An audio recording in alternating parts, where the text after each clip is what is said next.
富、名声、力、この世の全てを手に入れた男、海賊王ゴールド・ロジャー。彼の死に際に放った一言は人々を海へ駆り立てた。俺の財宝か、欲しけりゃくれてやる。探せ、この世の全てをそこに置いてきた。男たちはグランドラインを目指し夢を追い続ける。世はまさに大海賊時代。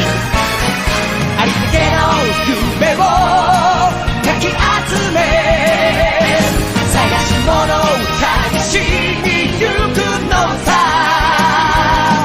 ワンピース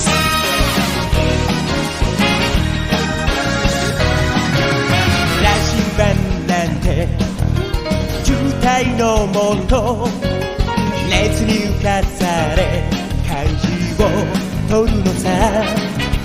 誇りかぶってた宝の地図も確かめたのなら伝説じゃない。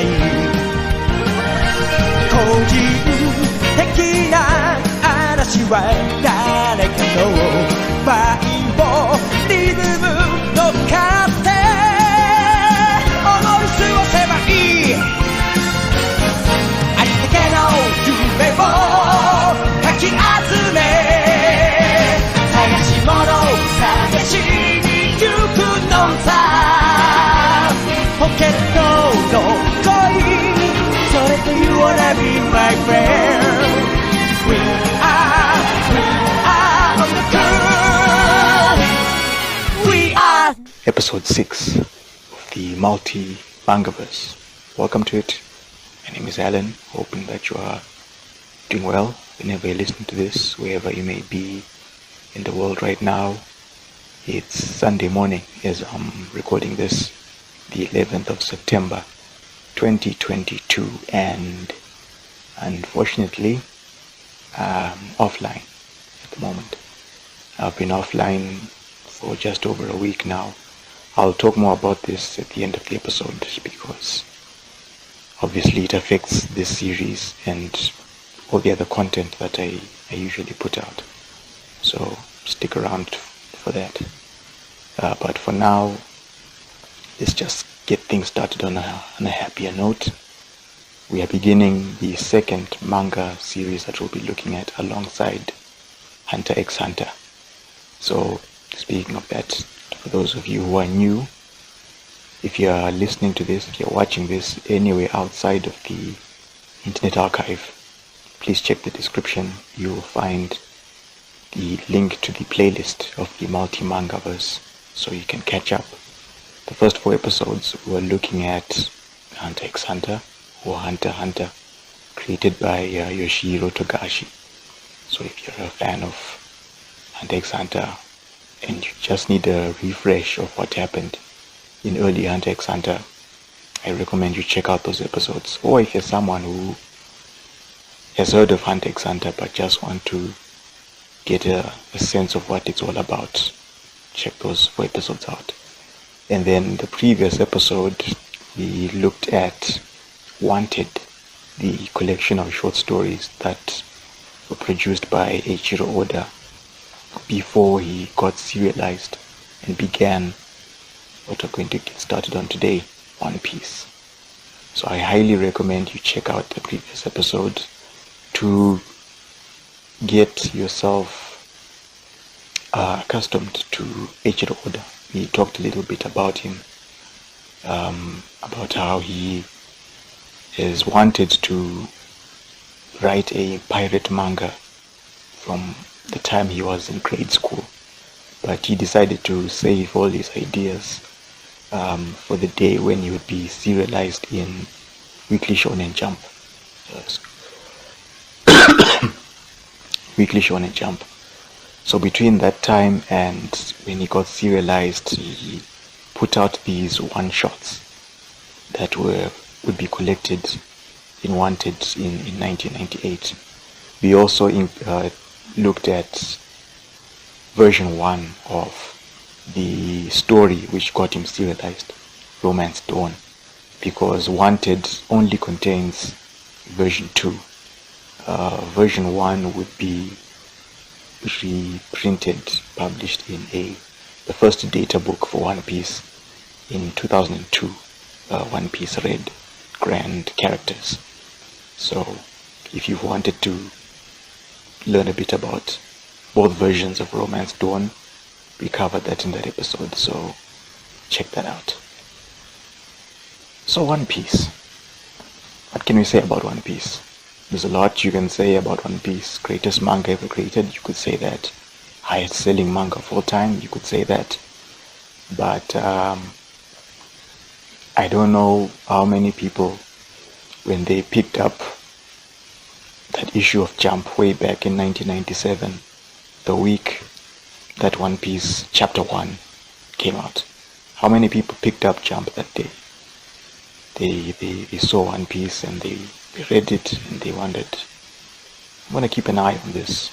It has some promise, it looks interesting, and thought that this series about pirates would go on to expand and become this giant franchise, not just as a manga, an anime, video games, toys, movies, podcasts. There's a live action TV show being produced for Netflix, unless it's out already, I haven't checked, but it's out there. Who would have thought that 25 years later we can still talk about One Piece because the manga is still there, the anime is still there, there's still games being made for it. So I just tried to imagine that, because it is a giant series. And like I said in the previous episode, I think one of the reasons why many manga fans, anime fans, might be discouraged to give One Piece a try, it's because of how big it is, how many chapters, how many episodes there are. But I'm hoping that through this series, it might give them a chance to think again and at least read the first 4 volumes that we'll be covering in the next 4 episodes, and then decide whether or not will they carry on with One Piece, or is it still not for them. Even though I can tell you that One Piece does get better with time. The world within One Piece continues to expand. All these incredible characters that we meet, information that we find out, and so on. So it's not just a pirate adventure story. There's a lot that goes on right under the surface, and that's one of the reasons for me One Piece has continued to keep me interested.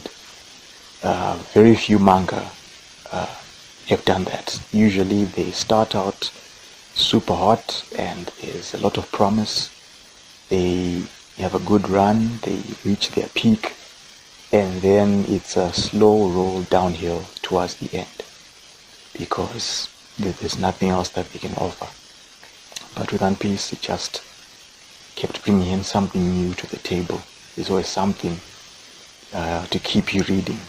So I'm really looking forward to covering One Piece alongside Ante x Hunter for the time being. As a fan of One Piece, because I read One Piece so many years ago, there are things I've forgotten, there are things I'm not too sure about, places, characters, information, and so on. So it will be a chance to refresh my memories. And maybe for you, who is a fan of One Piece, there are things that you've also forgotten or you're not sure of, and you'll use this series to refresh your memories. Okay, so let's get started. About Eiichiro Oda, like I said, we did cover a little bit about him in the previous episode. In the show notes, I will put some links so that if you want to learn a little bit more about Oda, who he is, you can read up about him. But one key thing, I guess, I can just remind you or tell you, those who are listening to this for the first time. Before Oda got serialized, he was an assistant for some time, And one of the major manga creators that he was an assistant to was Nobuhiro Watsuki, the creator of Rurouni Kenshin, aka Samurai X. Maybe you read it, maybe you've watched it, or you've at least watched the trilogy of live-action movies for it, which came out some years ago. Highly recommended if you haven't watched those. But that was one major name that Oda was an assistant to, and then once he got serialized, he stepped down from being an assistant and he carried on his own to work on One Piece. So, okay, with that out of the way, let's get started.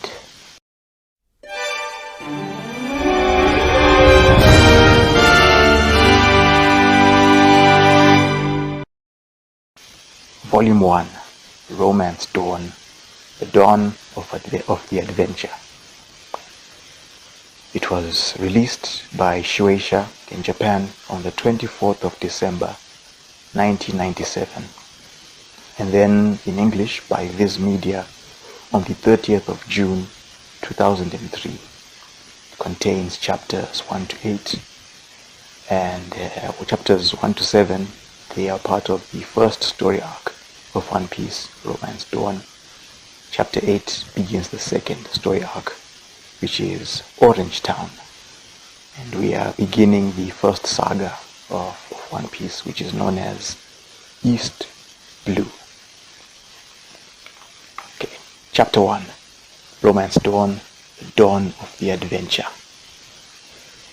The chapter begins with a man who is handcuffed. He's on his knees with two armed guards standing at each side. He's on a high scaffold and there's a crowd watching below. This man is described as the Pirate King, and his name is Gold Roger, who has traveled across the world and has succeeded in amassing plenty of wealth, fame, and power. But now he is about to be executed. But he's got a smile on his face, and before he's executed, he gives his final words. He tells the people that if they want his treasure, they can have it, but they'd have to travel across the world and get to the place where he left it. And right after that, Roger is executed. But instead of this being a sad moment, instead his final words inspire people to go out, travel the world in search of this big treasure that he left somewhere. So you have this crowd, they erupt into cheer, and this moment would be the start of what is known as the Great Pirate Age, Dai Kaizoku Jidai. So we shift over from this scene to a small seaport village, where we are told that a year ago, a pirate ship arrived and established a base, and the crew established a base there. Ever since, the village has been at peace. At the moment, though, the crew of the pirate crew, they're on the deck of their ship watching a little boy who's standing on the figurehead of the ship, and he's threatening to cut himself with a knife just to show how tough he is. This boy is from the village, and his name is Monkey D. Luffy. The crew, of course, they're not taking him seriously. Even the captain of these pirates is just telling him, just get on with it already. And Luffy goes on to cut right under his left eye, and he screams in pain, much to the shock of the pirates, and they scold him for doing such a stupid thing. That's Monkey D. Luffy. Soon afterwards, the crew and Luffy, they gather in a tavern called Party's Bar to celebrate Luffy's bravery and the success of their latest voyage. Luffy's got a bandage over his eye, over his wound, acting like it didn't hurt at all, but by the side you see the captain is calling him out for being a liar. But Luffy, he believes that because of what he did, he has shown that he's ready to be added to the captain's crew.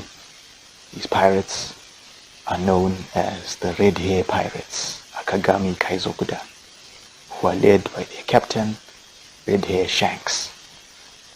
And he laughs at Luffy and he turns him down because, for one thing, Luffy cannot swim, which a pirate must be able to do, obviously. But Luffy doesn't think it matters so long as he doesn't fall out of a ship. Plus, he tells Shanks that he's been training to be a fighter and has developed a punch which Luffy claims is as powerful as a pistol, although Shanks isn't too sure about that. His crew, however, they're in good spirits and they're there celebrating and dancing, and they tell Luffy that being a pirate, it's fun, it's exciting. They get to travel around, visit all kinds of islands, living a life of freedom. They don't mind bringing Luffy along, but Shanks points out that Luffy is still too young. Maybe in 10 years' time, Shanks might consider the idea of adding Luffy to his crew. Luffy, though, is getting annoyed now by Shanks, who keeps poking fun at him and not taking him seriously. But one of Shanks' crew members tells Luffy that Shanks is only doing what's best for everyone.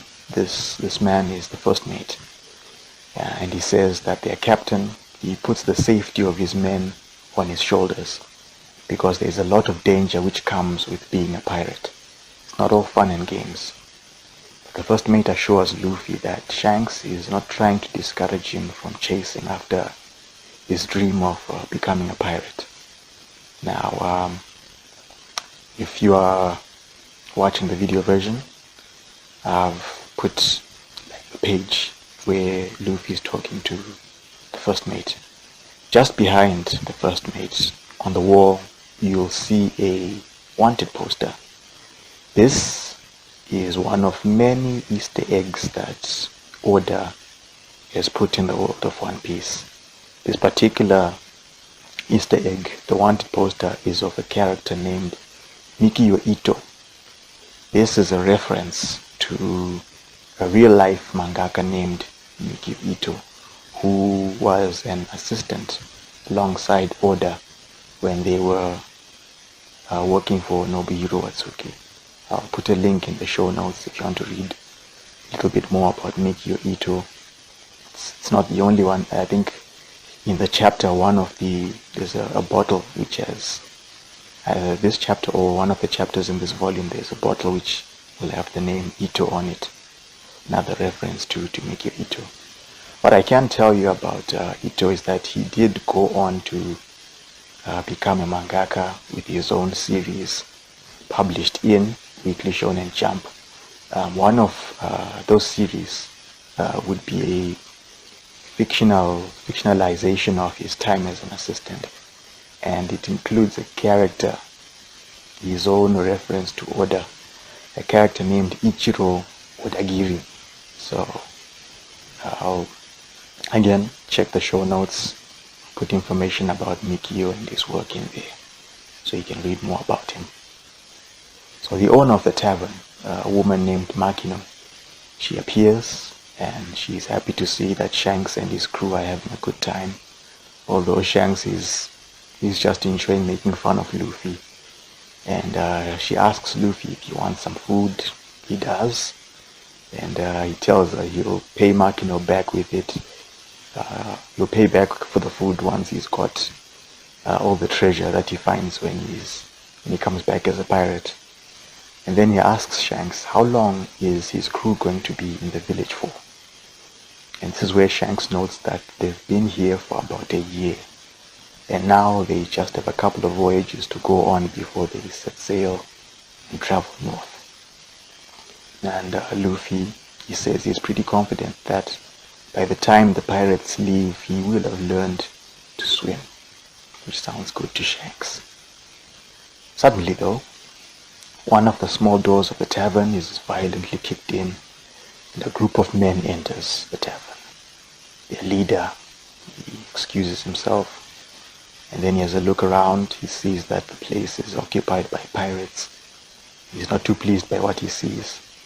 The pirates, though, they stop whatever they're doing. They just watch this man and his group enter, and they make their way to the bar.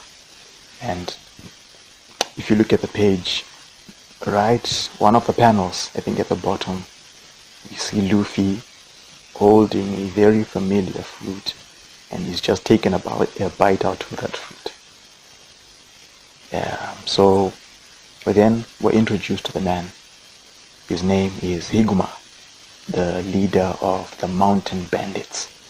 When I first saw Higuma, I immediately thought of Spiel from Romance Dawn version 2. If you look at Higuma's face, he's got a very identical face to Spiel, long face with the small eyes.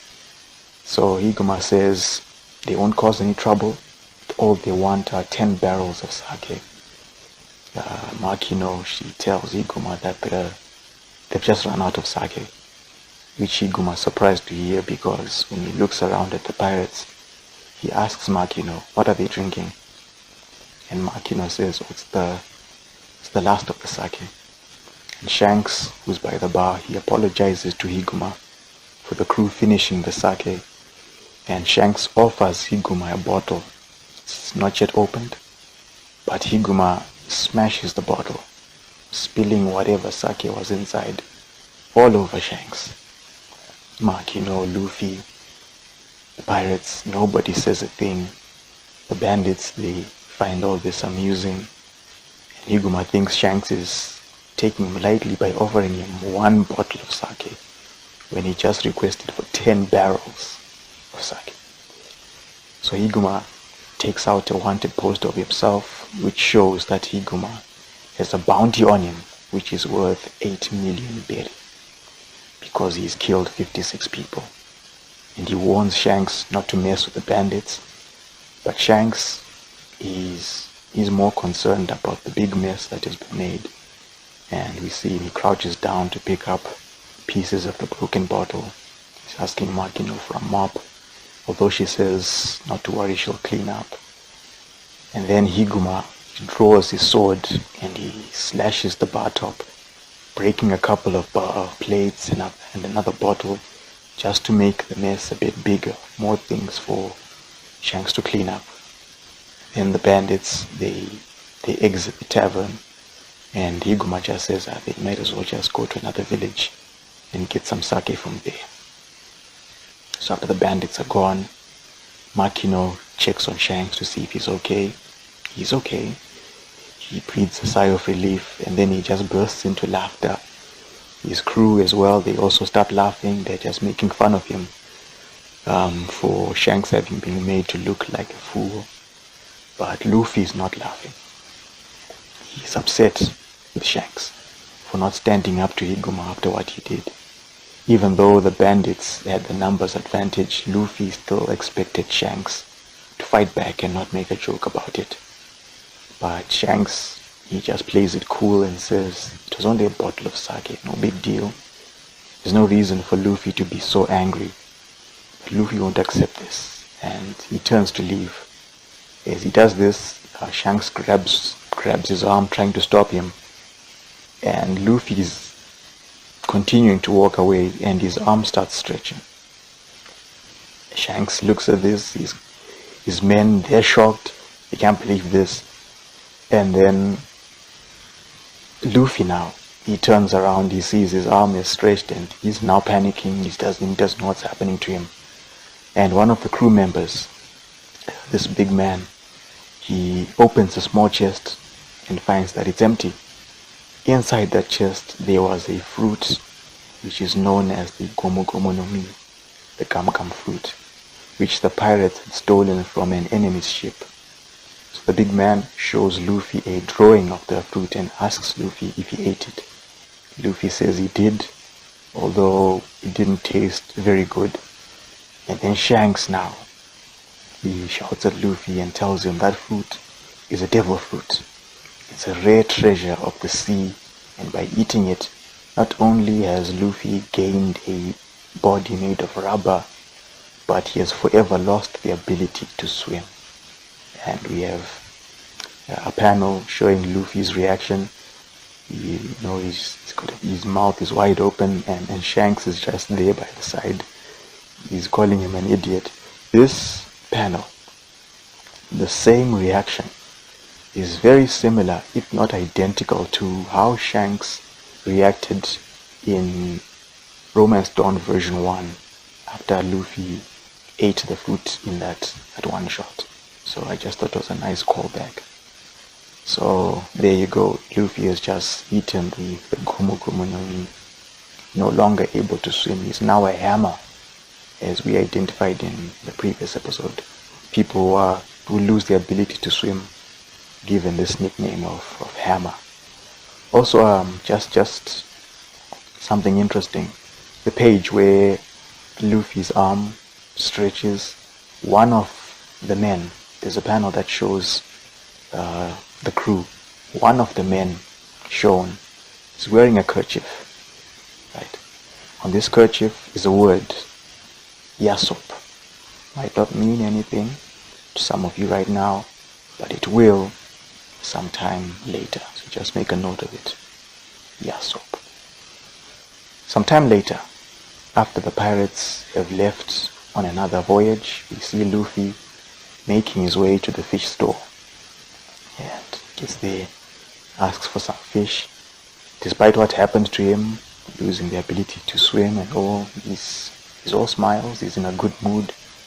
And the fishmonger wonders why Luffy is so happy after being left behind again by the pirates and no longer being able to swim for the rest of his life. And Luffy just says he's glad that he ate the gum gum fruit because now he can stretch parts of his body, and he demonstrates, he stretches his cheeks for the fishmonger and his wife. And then he goes on to meet the mayor, who doesn't give Luffy a warm reception because the mayor doesn't understand what's the big deal about Luffy having a body made of rubber. Why do the other villagers think it's so cool? He doesn't understand.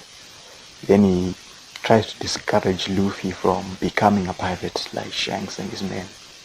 Even though the mayor doesn't have an issue with Shanks, but Luffy becoming a pirate would ruin the village's reputation.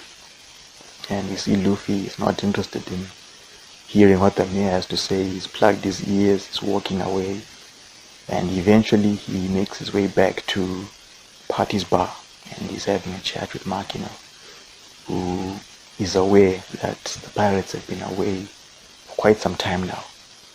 And this is where Luffy expresses his disappointment with the pirates. He thought they were brave, he thought they were tough, but after what happened with Higuma, he just sees the pirates as weaklings. But Makino, she looks at this from another perspective, saying that perhaps there's more courage in choosing not to fight. Luffy does not see this perspective. He doesn't see things that way. He believes that a man must stand up for himself, and not what happened with Shanks. So as they're chatting, speak of the devil, here comes Higuma and the mountain bandits. And Higuma, he notices that the pirates aren't there this time. So he and his men, they enter the tavern, they settle in, they call for some sake. But soon afterwards, Makino, she gets to the mayor's house. She tells him that Luffy has been kidnapped by the bandits. And outside the tavern, we see the bandits. They're all gathered there. Higuma is roughing up Luffy, and he points out that no matter how much they kick or punch Luffy, it doesn't hurt him that much. And some of the villagers, they're hiding nearby, they're watching as this is going on. They are not keen on stepping out to help Luffy because they are worried that the bandits might kill them. And apparently this whole situation was started by Luffy. So I don't understand why Luffy pick a fight with these bandits. He's so hot-headed, for being such a small boy. And Higuma now, he considers selling Luffy to a circus and making some money because of this ability that he's gained, having a body of rubber. And Luffy tries to fight back, but Higuma is no match for him, and he throws Luffy to the ground. He places his foot on Luffy's head, keeping him from getting off the ground. And then Higuma says that he and his men were just minding their business. They didn't say anything to Luffy that should anger him. They don't understand why he's so upset. But Luffy says they did say something to anger him, and they should apologize. And he continues to insult Higuma, calling him all kinds of names, and demanding that he, take his foot off of him. Again, the villagers, they're just watching this. They can't do anything. The mayor, Makino, they arrive, and the mayor kneels, he's on his hands and knees, and he starts begging Higuma to let Luffy go. Higuma appreciates this gesture from the mayor, but he has been insulted too much now, and he's not going to let that slide. Luffy issues one more insult, and this is enough for Higuma to draw out his sword, and he prepares to kill Luffy. Just in time, Shanks arrives. He's behind Makino and the mayor, and he says he hadn't seen any villagers at the harbor when him and his crew, they arrived. He sees the reason where they've all been. So now Shanks sees, it's the mountain bandits again causing trouble, and he's surprised to see Luffy's on the ground at the mercy of Higuma. And he says to Luffy, I thought he developed a punch which is as powerful as a pistol. Why are you on the ground? And Luffy's there telling him, this isn't the time, look at my current situation. And Shanks is warned by Higuma. He tells him not to interfere if his men don't want to get hurt. Otherwise, the bandits might have to kill Shanks and his men if they get any closer. So Shanks, as he's, advancing forward, one of the bandits appears and aims a pistol at Shanks. And Shanks, he calmly tells this bandit that by pointing his gun, this bandit has shown that he's ready for a fight now, and his life is on the line. The bandit doesn't understand what Shanks is talking about, and the next thing you know, one of Shanks' men shoots this bandit dead right there. This just catches Makino and Luffy and the mayor off guard. The bandits, they're furious now because one of their men has just been killed. That wasn't fair. But the first mate and the rest of Shanks' crew, they are there now, and he says to the bandits, they are not facing good guys here, they're not saints. And Shanks adds, they are facing pirates, just to remind these bandits. He tells them they can spill sake on him, they can spit on him, but when it comes to harming his friends, he will not forgive that. That's going too far. Higuma, he just laughs at this. He doesn't care about not being forgiven, and he sends his men forward to attack the pirates. First mate, he tells Shanks, I can take care of this. He's armed with a gun, and he's got a cigarette.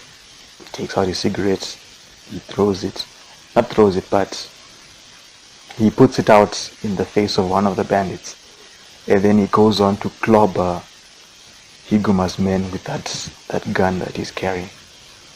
And afterwards, with all the bandits lying on the ground unconscious, Higuma's the only one who's left standing. First mate tells him that Higuma and his men, they would need the Marines before they can stand a chance to fight the Red Hair pirates.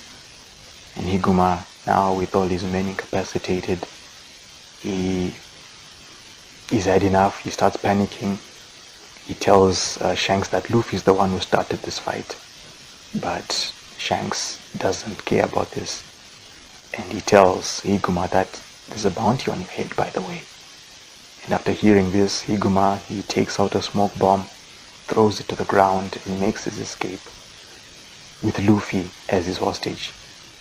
And after they escape, Shanks, all of a sudden he starts panicking, he starts freaking out.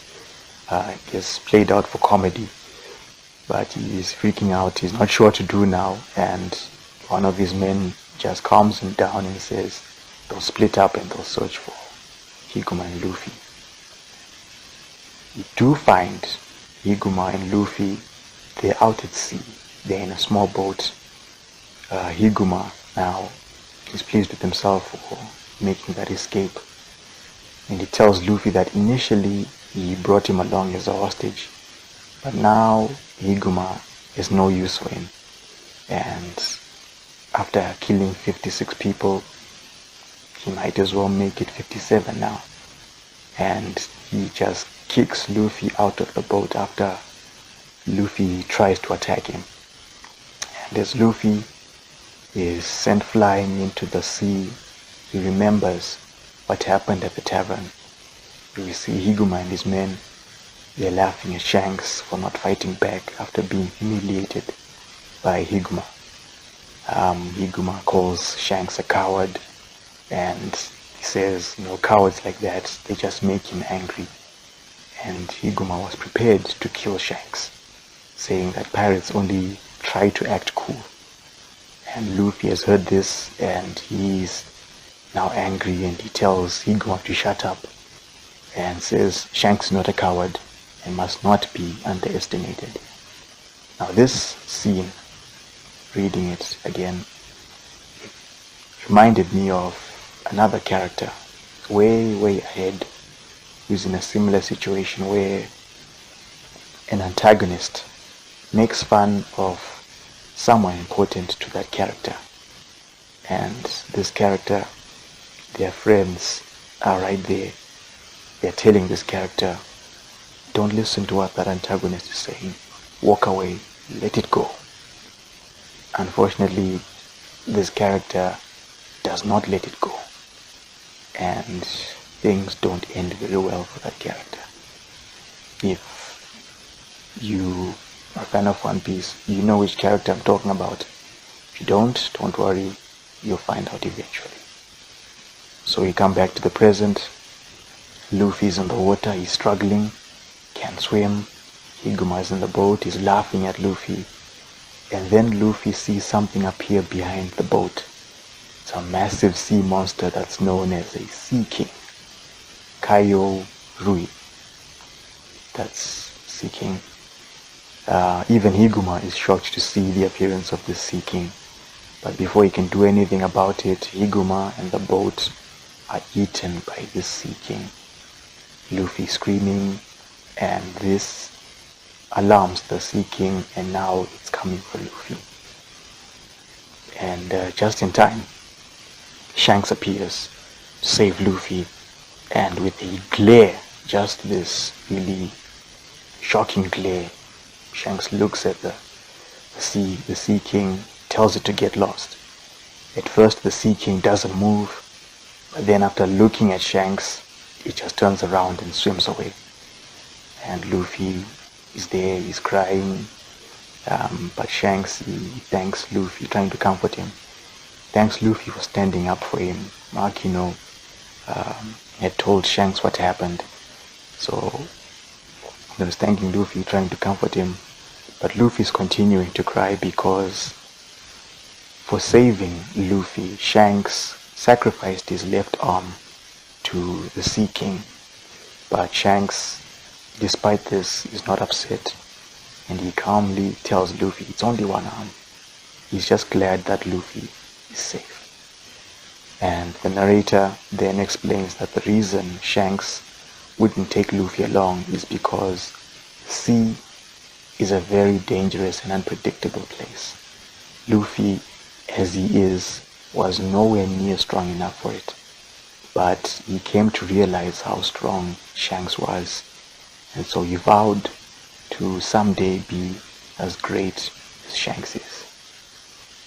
So sometime later, the Red Deer pirates are preparing to leave the village.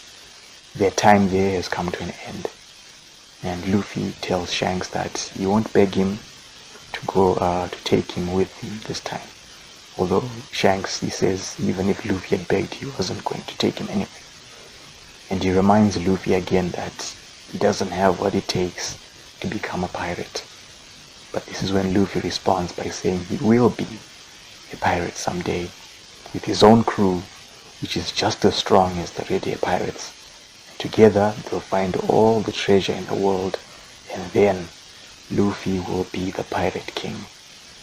And Shanks' men, they're watching this, they've got smiles on their faces, and even Shanks is impressed by this.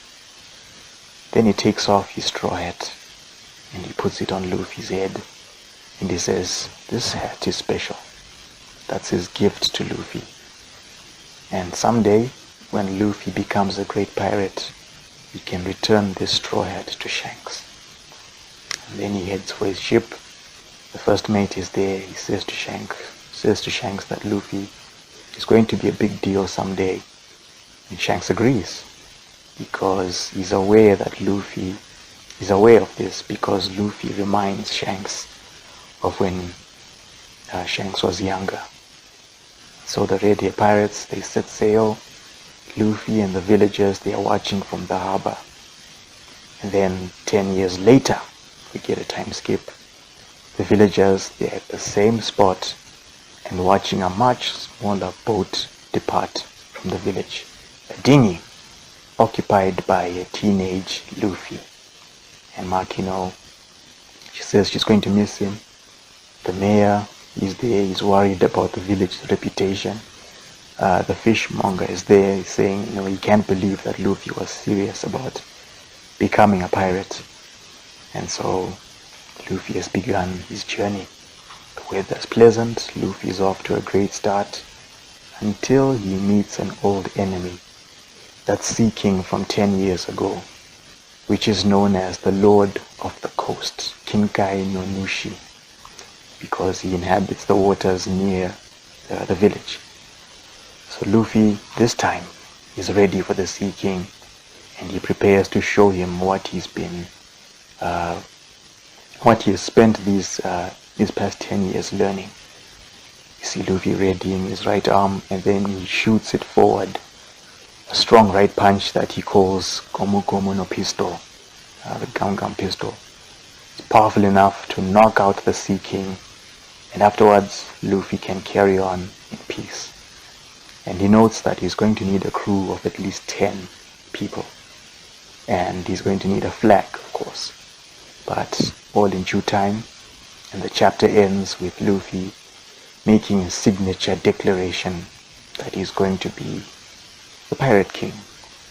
Kaizoku Oni Oriwanaru. That's chapter 1 of One Piece. I guess you could call it Romance Dawn version 3, but we're off to a great start there. Simple beginning, considering all the crazy things that happen in this series, but that was where it all began. Let's get into chapter 2 now. That guy, Straw Hat, Luffy. So we continue with Luffy. You see his little boat is out at sea. He's begun his journey to make friends and put together his own pirate crew. The weather's fine, everything looks fine, except for the giant whirlpool that Luffy's boat has been caught in.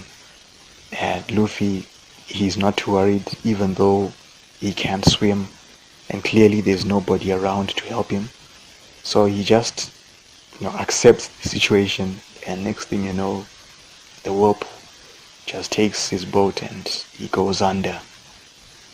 Yeah, that's a great start to this big adventure for our main character. So meanwhile, just off the coast of a remote island, we see a fancy looking pink pirate boat. And on the deck of this ship, a woman named Alvida is not too pleased to see that there hasn't been enough cleaning done on the deck. The crew member who's responsible for this is sure that he cleaned thoroughly, and he starts begging Alvida not to hit him with a spiked iron mace, this wicked looking weapon. But she clubs him with it anyway, before asking another crew member, this bespectacled young man named Kobe, who is the most beautiful across all the seas? And Kobe, he's nervous now. He tells Alvida that she is the most beautiful. And Alvida certainly believes that she is, and says she expects her ship to be cleaned top to bottom. The only reason that she tolerates Kobe on her ship is because he has adequate navigational skills.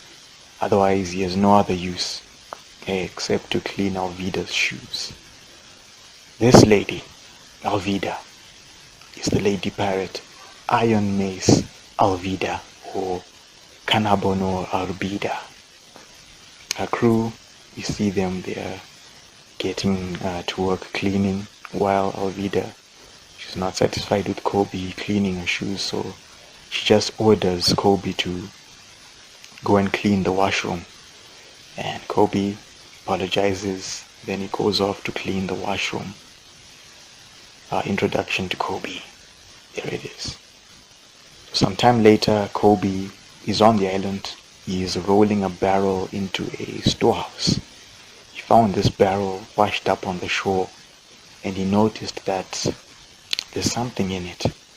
So the crew members, 3 crew members who are assigned to clean the storehouse, it's a trio of brothers. There's Hepoko, there's Pepoko, and there's Popoko. So Hepoko is the first one who speaks to Kobe and notices the barrel. And after seeing the barrel, the 3 brothers, they start thinking that maybe it's a barrel of sake, and they're eager to drink it. But then they also consider the chance of their captain finding out.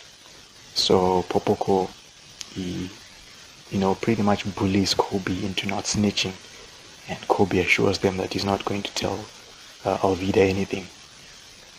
But then suddenly the top of the barrel bursts open, and from the barrel comes Luffy. He had been sleeping inside the barrel, and let's say it saved his life. He's alive, he's happy. And then he sees the 4 people who are, shocked to see him come out of this barrel. He asks them who are they. They ask him who he is, and Popoko doesn't understand why someone would be inside a barrel.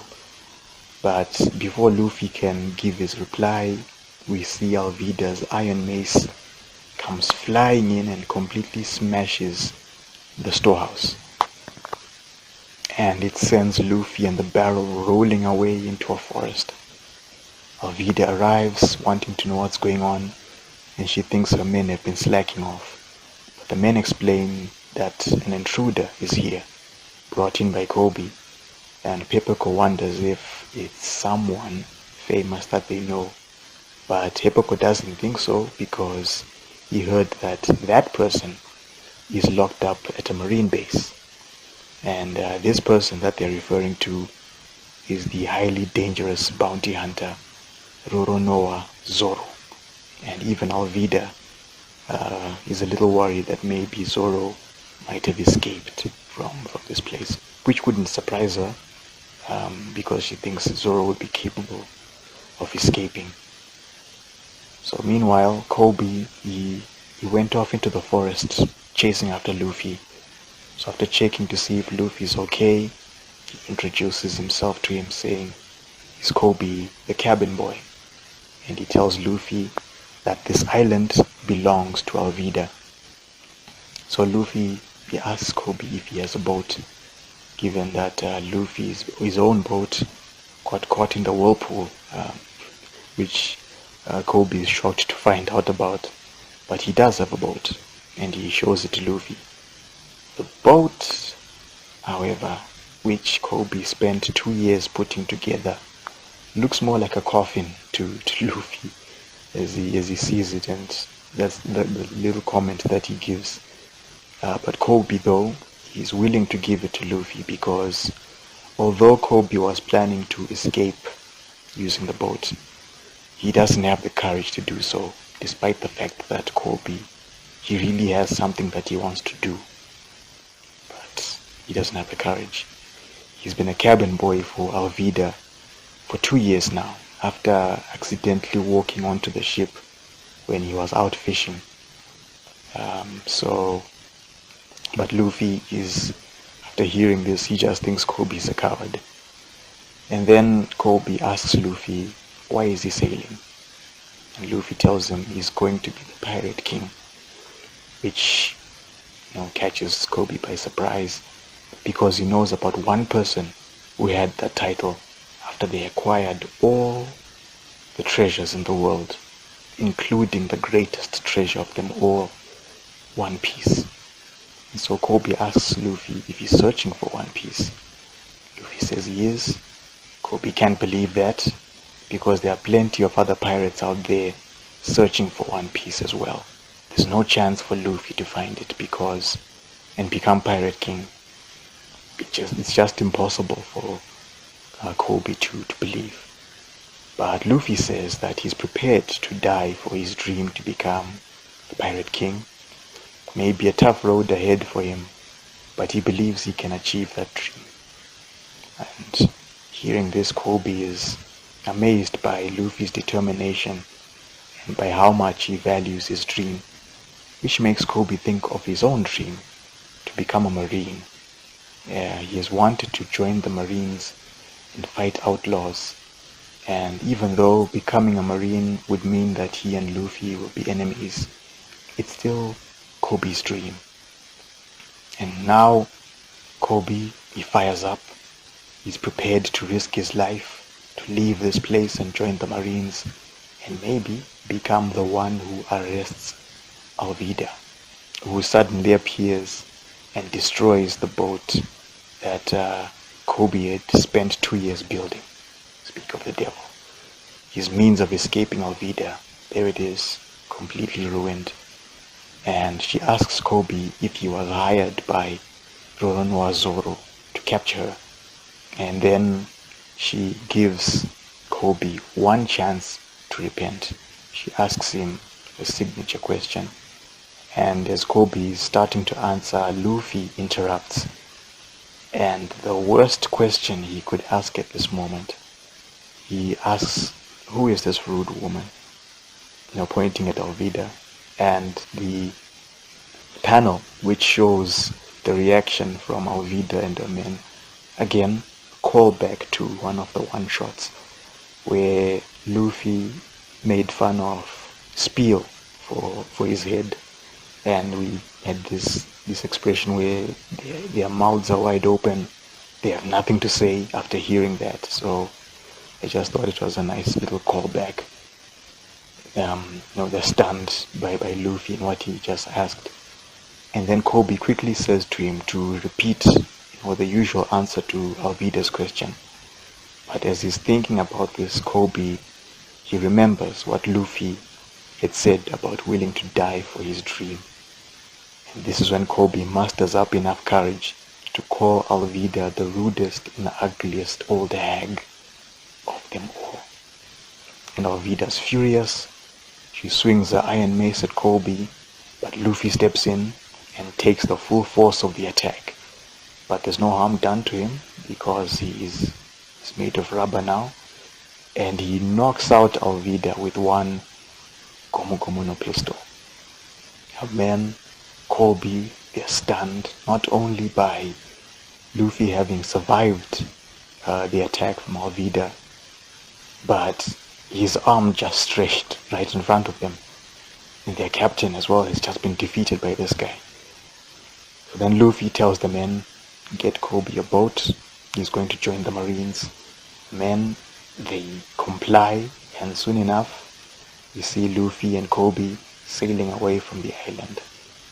Kobe is amazed to learn that Luffy ate the Gomu Gomu no Mi, and he tells Luffy that if he's going to search for One Piece, Luffy must travel to what's known as the Grand Line, a place where many pirates, unfortunately, have met their doom. But Luffy is not worried. He just says he needs to assemble a strong crew. And the first recruit that he has in mind is Zoro, if he's a good guy. Luffy plans to ask him to join, but Kobe doesn't like this plan. He warns Luffy that Zoro is very dangerous. But again, Luffy is not discouraged, and the chapter ends with the small boat heading towards the marine base. So you see, Luffy seems he's made a little friend in Kobe. Let's get into chapter 3.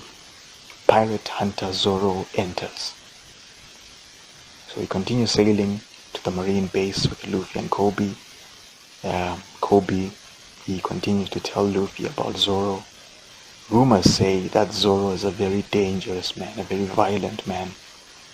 As a bounty hunter, he travels across the sea, tracking down wanted individuals. So this is why Kobe really doesn't think Luffy should add Zoro to his crew. But Luffy, having heard all this about Zoro, he isn't concerned. He's still willing to recruit Zoro if the man turns out to be a good guy. And Kobe is concerned that the reason Zoro was captured is because he isn't a good guy. So again, Kobe not really happy about Luffy considering Zoro as a potential crewmate. So eventually, Luffy and Kobe arrive in a town just outside the base. This town is known as Shell's Town. And Luffy is pleased to see that they actually reached their destination. And it's all thanks to Kobe's navigational skills. And Kobe suggests that Luffy ought to recruit a navigator for his crew. Otherwise, he's going to spend time wandering around at sea and not make any progress as a pirate. Sounds like a plan to Luffy, but first, they need to eat. So they find a restaurant, they have a meal, and after they're done eating, it's time for the two friends to go their separate ways. Luffy encourages Kobe to do his best as a marine. Kobe thanks Luffy, encourages him to become a great pirate even though they'll be on opposite sides of the law. And Luffy wonders aloud if Zoro is still being held captive at the marine base. And upon hearing the name of Zoro, some of the other customers in the restaurants, all of a sudden they just scramble from their tables and they huddle to one side of the restaurant. They're all scared, they're all terrified. And Luffy and Kobe, they just look at this in surprise. And then Kobe realizes that maybe it's not a great idea to mention Zoro's name in public. And then he changes subject and he tells Luffy about seeing a notice on the street which stated that someone named Captain Morgan is at the base. And again, we see other customers in the restaurant. They react to Captain Morgan the same way they reacted to hearing Zoro's name. So afterwards, Luffy and Kobe, I should say, they leave the restaurant, and Luffy is in stitches, laughing after what happened at the restaurant, while Kobe is trying to figure out what was up with that. He understands that people would be afraid of Zoro, but why were they afraid of Morgan as well? He's a marine captain after all. And Luffy suggests that maybe Morgan is as notorious as Zoro. But Kobe doesn't want to believe this. How can he be? He's a marine captain. So they make it to the front entrance of the base. The entrance to the base, the big steel gates, there are two doors on the sides, they're all closed. But then Luffy just says, Kobe can go in, right? This is what he wanted, to join the Marines after all. But Kobe's nervous now. He's unprepared to enter the base and might be having second thoughts after what happened at the restaurant. But Luffy, he doesn't bother with the entrance. Instead, he just goes to the wall. He climbs to the top of the wall and has a look in the front yard. And Kobe doesn't think Luffy will find Zoro there in the front yard, thinking maybe Zoro might be kept inside the base, perhaps in a secret room. But Luffy climbs down from the wall. He runs to another part of the wall to have a better look, because he saw someone who just might be Zoro. climbs to the top of the wall.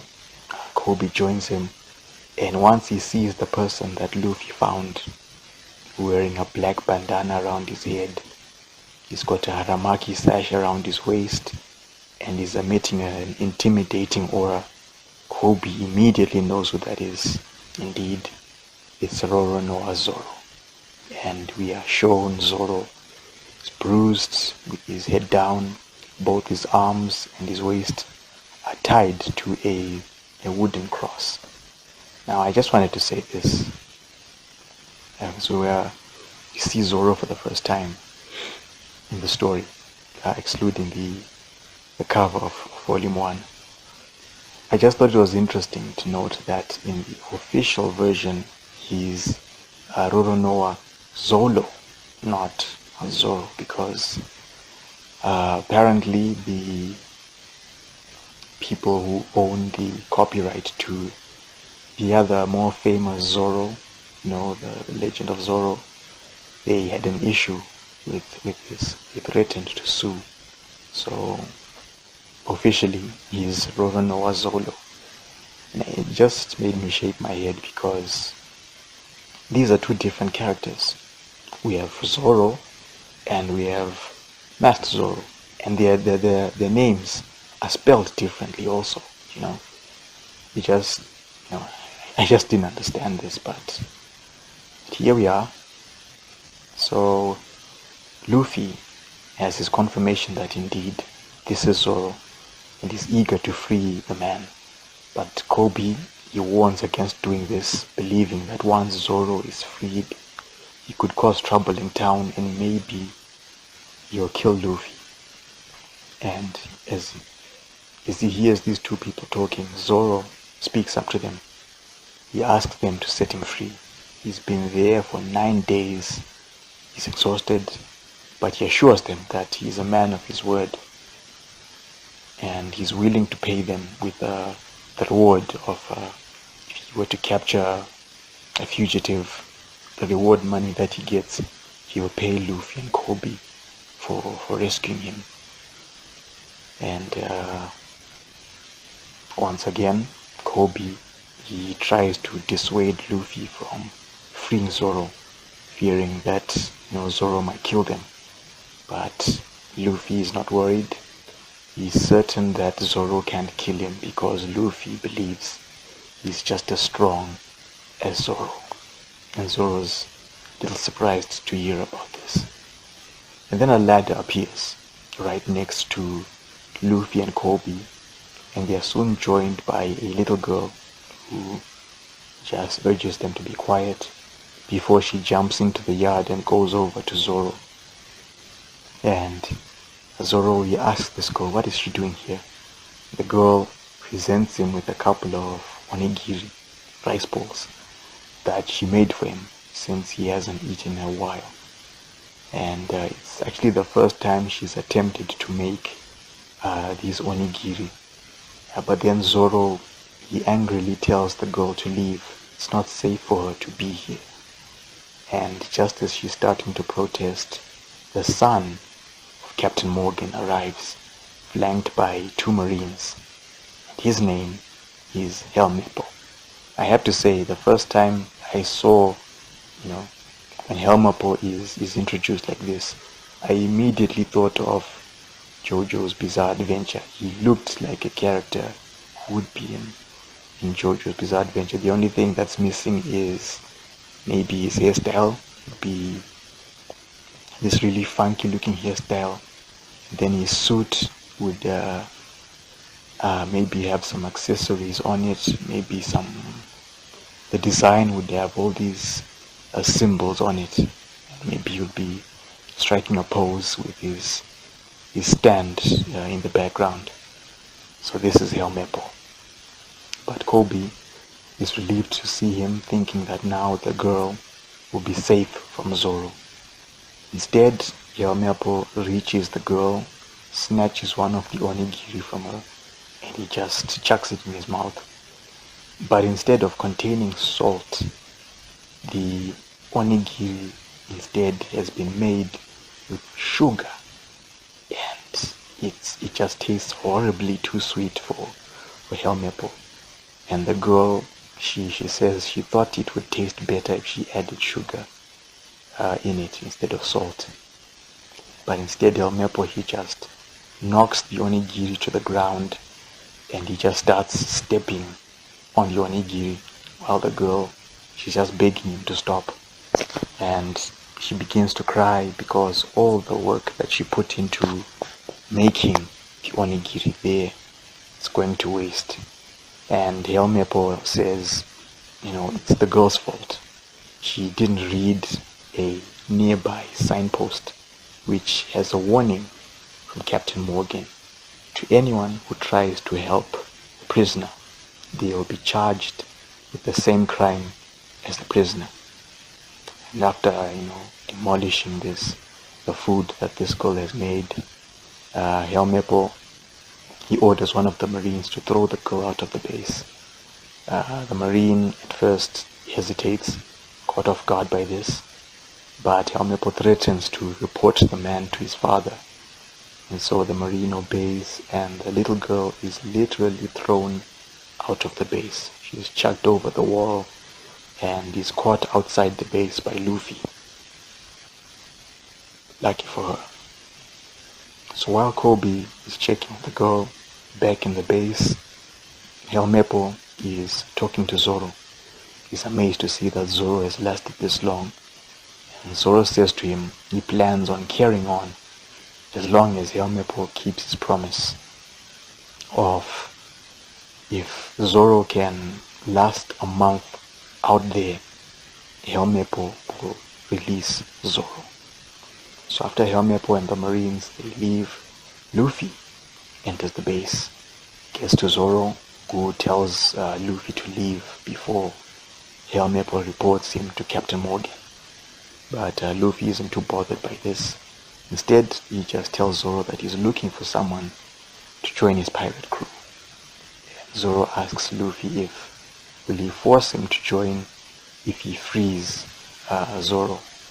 And Luffy says he hasn't decided yet, given the fact that people think that Zoro is so dangerous. And then Zoro tells him that he's not going to become a pirate like Luffy, because Zoro has got his own plans. But first, he has to survive 1 month, and then Helmepo will release him as promised. He has dreams that he has to fulfill, so he's going to stay alive as best as he can.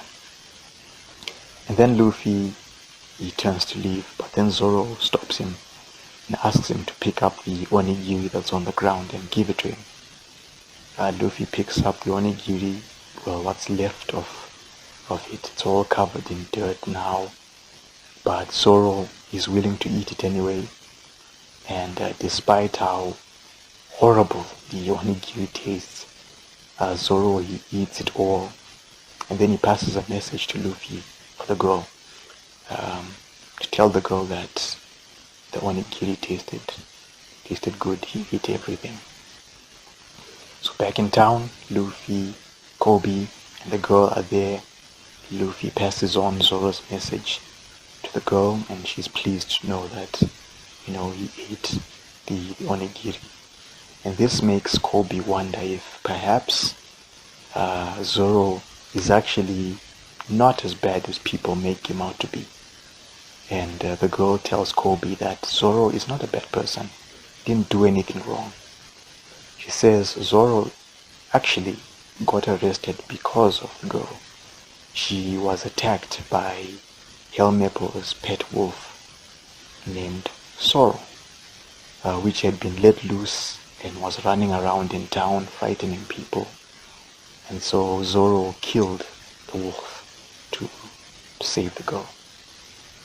And Kobe, now he starts to see Zoro differently. Sure, he might look threatening and all, but clearly he isn't as bad. And he even goes as far as being a bounty hunter, chasing after people who genuinely are bad. So Rika then adds that the real people to worry about here are Captain Morgan and Helmepo, because if anyone tries to go against them or disobeys, they'll be executed. This is why the people of Shell's Town are so afraid of them. And as Rika speaking, Luffy hears someone coming along. It's Helmeppo, flanked by 2 Marines. He's walking through town, and we see the townspeople. They are bowing before Helmeppo as he warns them not to raise their heads, or else he'll tell his father about them if they do so, and they might end up like Zoro, whom Helmeppo is planning to execute in 3 days' time.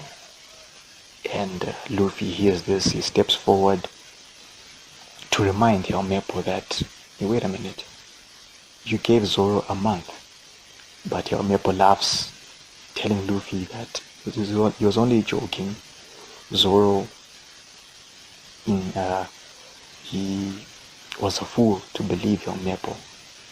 Instead of 1 month, it's going to be 3 days. And this upsets Luffy. He grabs Helmeppo and he punches him, much to the shock of the townspeople. And Kobe has to step in and pull Luffy back. But Luffy has made up his mind. And the chapter ends with Luffy telling Kobe that he's going to ask Zoro to join his crew. So chapter 4. Marine Captain Axe Hand Morgan. The townspeople are still reeling over what has just happened. Someone has just struck the son of Captain Morgan. Helmeppo can't believe this. He's angrily reminding Luffy who he is. He's the son of Captain Morgan. But this doesn't matter to Luffy. Instead, he challenges Helmeppo to fight him on his own. Instead, Helmeppo, he just says he's going to tell his father about this. The 2 Marines, they help him back up and they lead him away. The little girl, she's there. She's amazed after what Luffy has done. She calls him cool. And then in the background, you can see the townspeople. They are leaving the streets. They are running into their houses. And the girl's mother appears. You get the name of the girl. Her name is Rika. Her mother appears. She leads her daughter inside, telling her not to talk to strangers, or else she'll be executed. And Rika is there trying to tell her mother, no, these are good people. They're good guys. They're just trying to help Zoro. But her mother won't listen, and she leads Rika into the house. Kobe's panicking now. He's worried about Captain Morgan. Maybe he'll send Marines after him and Luffy. But Luffy isn't afraid. He says they'll deal with that if it happens. For now, though, he wants to go back to talk to Zoro. We go back to the Marine base. In an office of the main building, and you see a man. He's seated behind a desk. He's facing a window. And the first thing he says is, I am great. It's quite an introduction there. We don't see his face, don't know what he looks like. All we get is his first line, I am great. This indeed is Marine Captain Morgan. And in the office, there's a Marine who's present. He's there to report some bad news. The money offerings from the townspeople are decreasing. And it's because the townspeople, they're dealing with some financial trouble. But Morgan doesn't believe it's a matter of the townspeople failing to pay. It's a matter of them failing to respect him. That's Morgan. And then Helmeppo bursts into the office and he tells his father that he wants to kill someone. We shift back into the yard of the Marine base. Luffy has returned to Zoro and he offers to free Zoro if Zoro agrees to join his crew afterwards. But Zoro, he refuses to become a pirate. He's got his own goals that he's aiming to accomplish, even if people think he's bad. But he says he hasn't done anything wrong. He hasn't done anything he regrets. And regardless of this, Luffy still wants Zoro to join his crew. He says he heard that Zoro can use a sword. Zoro confirms this, and he tells Luffy that his swords were taken from him by Helmeppo. those swords mean a lot more to Zoro than his own life. And so Luffy agrees to retrieve the swords for Zoro. But then Zoro will have to join Luffy if he wants those swords back. And Zoro is there saying, "Oh, that's dirty. How can you say that?" So anyway, Luffy goes off to get the swords, and Zoro, he calls Luffy a fool for heading into the base alone. On top of that, we then see we're on the rooftop of the main building. Morgan is there. He's supervising a group of Marines who are working to raise up a stone statue of Captain Morgan. Helmeppo is there as well. He's begging his father to help him so that he can get his revenge on Luffy. But instead Morgan responds to his son by striking him and refusing to solve Helmeppo's problems, because Morgan tells him that he only goes after those who oppose him directly.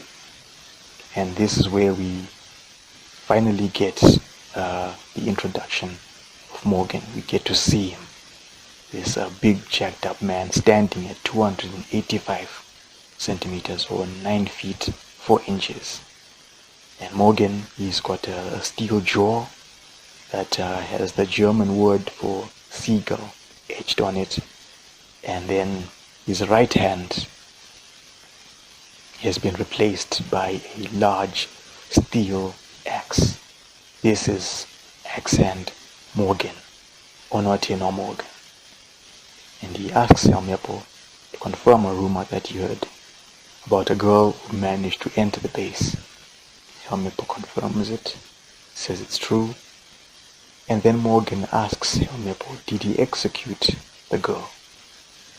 And hearing this, Helmeppo is taken aback, because this is a girl we're talking about.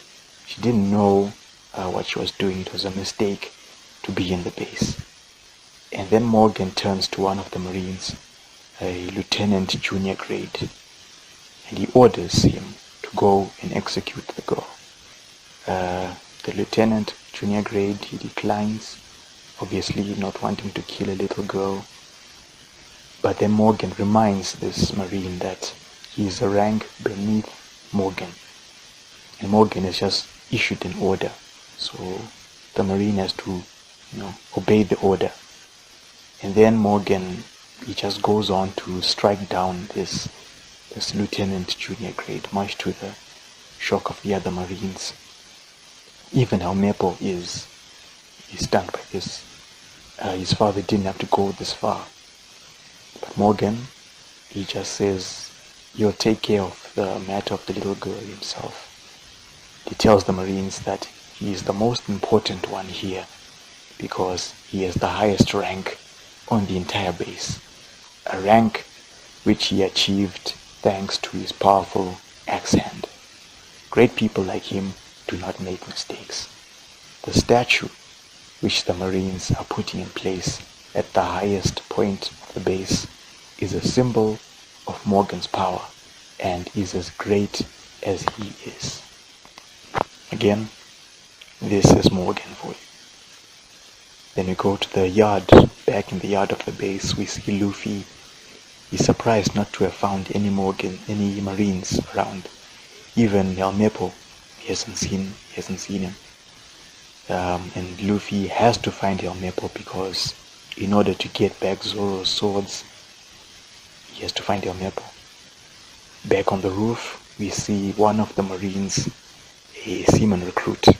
He accidentally knocks the left hand of the statue into a small building that's on the roof. And Morgan starts chewing him out for this simple mistake. Luffy, he hears that, there are people on the roof. So then he extends his right hand all the way up to the roof and he launches himself up to the roof by means of a technique, we're seeing it for the first time, that he calls Gomogomo no Rocket, Gum Gum Rocket. Morgan, he's about to attack this marine for his mistake. But then everyone stops when Luffy suddenly appears, and he's in the air. He then grabs hold of the ropes which are supporting the statue. This is a way for him to slow down. But upon grabbing the ropes, the statue is left to fall backwards, and it splits in two over the edge of the roof. Nobody moves. Helmeppo recognizes Luffy. Luffy recognizes Helmeppo. He's found him. And we see a panel of Morgan. He also has nothing to say. We just see his blank eyes, there are tears in them. He's struck silent after what has just happened. And we see the top of the statue goes over the edge of the roof and smashes into pieces in the yard below. And the first thing that Luffy says is just a simple apology. It's just like him saying, "Oh, my bad." And as soon as he hears this, Morgan, he's set off and he orders his men to capture Luffy. And Helmeppo is there pointing out to his father, "That's the guy who hit him." But Luffy grabs hold of Helmeppo and drags him into the small building. And then, as if this isn't enough, one of the Marines informs Morgan that there's someone at the execution site. That person is Kobe, who is trying to free Zoro after finding out from Zoro that Luffy has gone into the base. So Kobe is trying to untie the ropes that are binding Zoro. But Zoro is warning Kobe not to do that because he could get himself killed. But Kobe says he doesn't like these Marines. He doesn't want to be like them. He wants to be a real Marine, just as Luffy is aiming to be the Pirate King. This is news that Zoro did not know about. And so, despite Zoro's warnings, Kobe continues to try and untie him. And then suddenly he's shot from the rooftop of that main building. And the only thing that Zoro can do is just turn back to look at the rooftop, at whoever just shot down Kobe. And unaware of what has happened to Kobe, Luffy is somewhere in the main building. He's still dragging along Helmeppo, searching for Zoro's swords. And he's being chased by a group of Marines, unaware of what has just happened to Kobe. And this is where we end chapter 4, Kobe, shot down, just trying to help Zoro. Let's get into chapter 5. The Pirate King and the Master Swordsman. We're still with Luffy. He's running through a passageway, demanding Helmeppo to tell him where Zoro's swords are. But Helmeppo just says they're in his room, which they just ran past.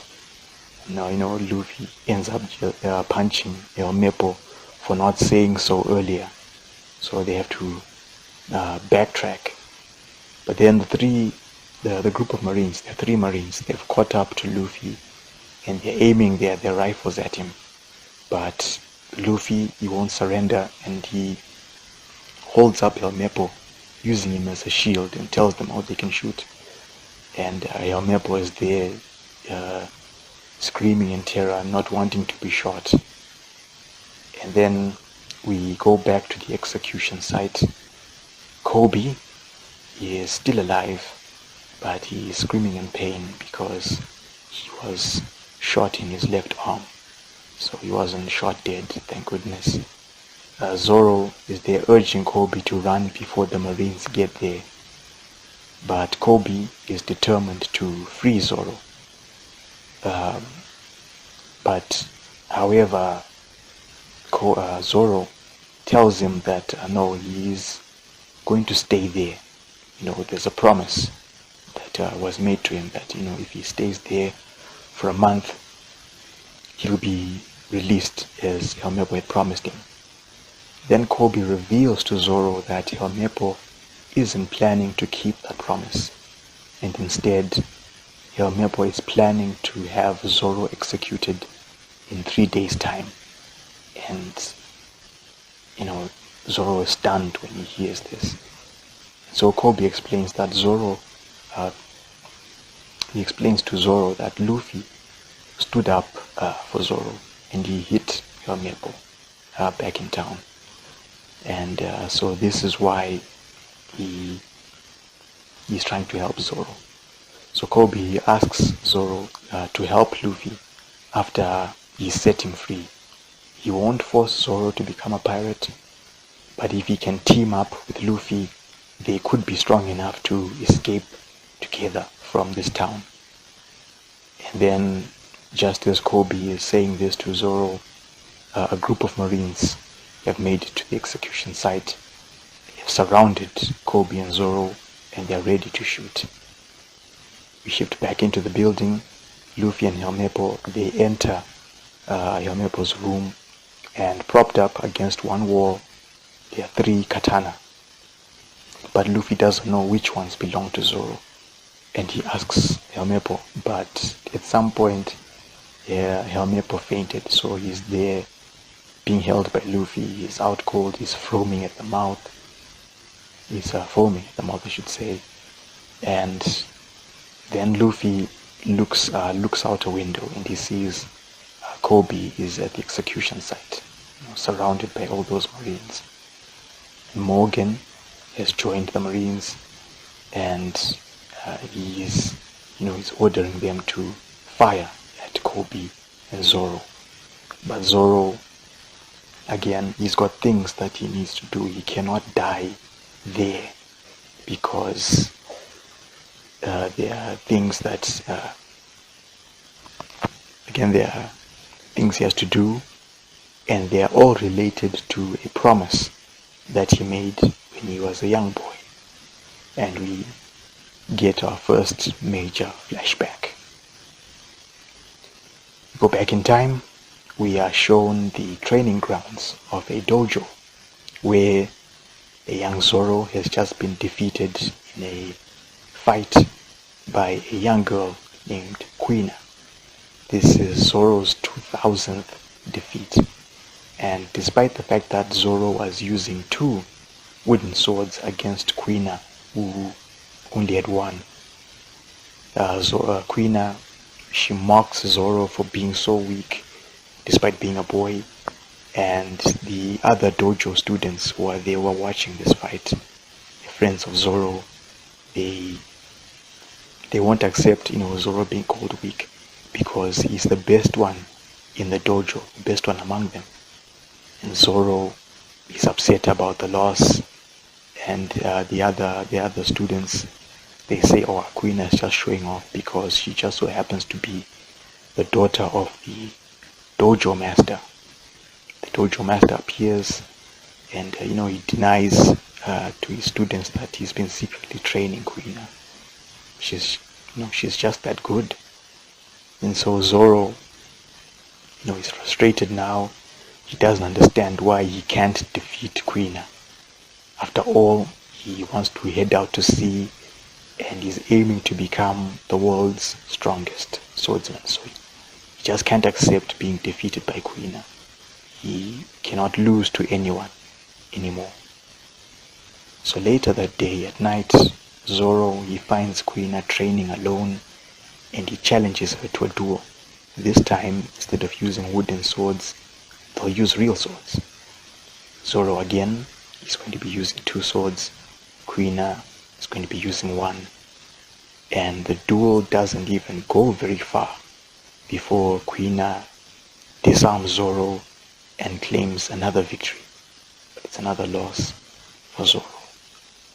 But after the fight, the one who is the most frustrated turns out to be Quina, because she's a girl and she has to tell Zoro that being a girl, she's not going to have equal physical strength to a guy when she grows up, and she'll eventually fall behind, meaning the chance of her becoming the world's greatest swordswoman is pretty much impossible.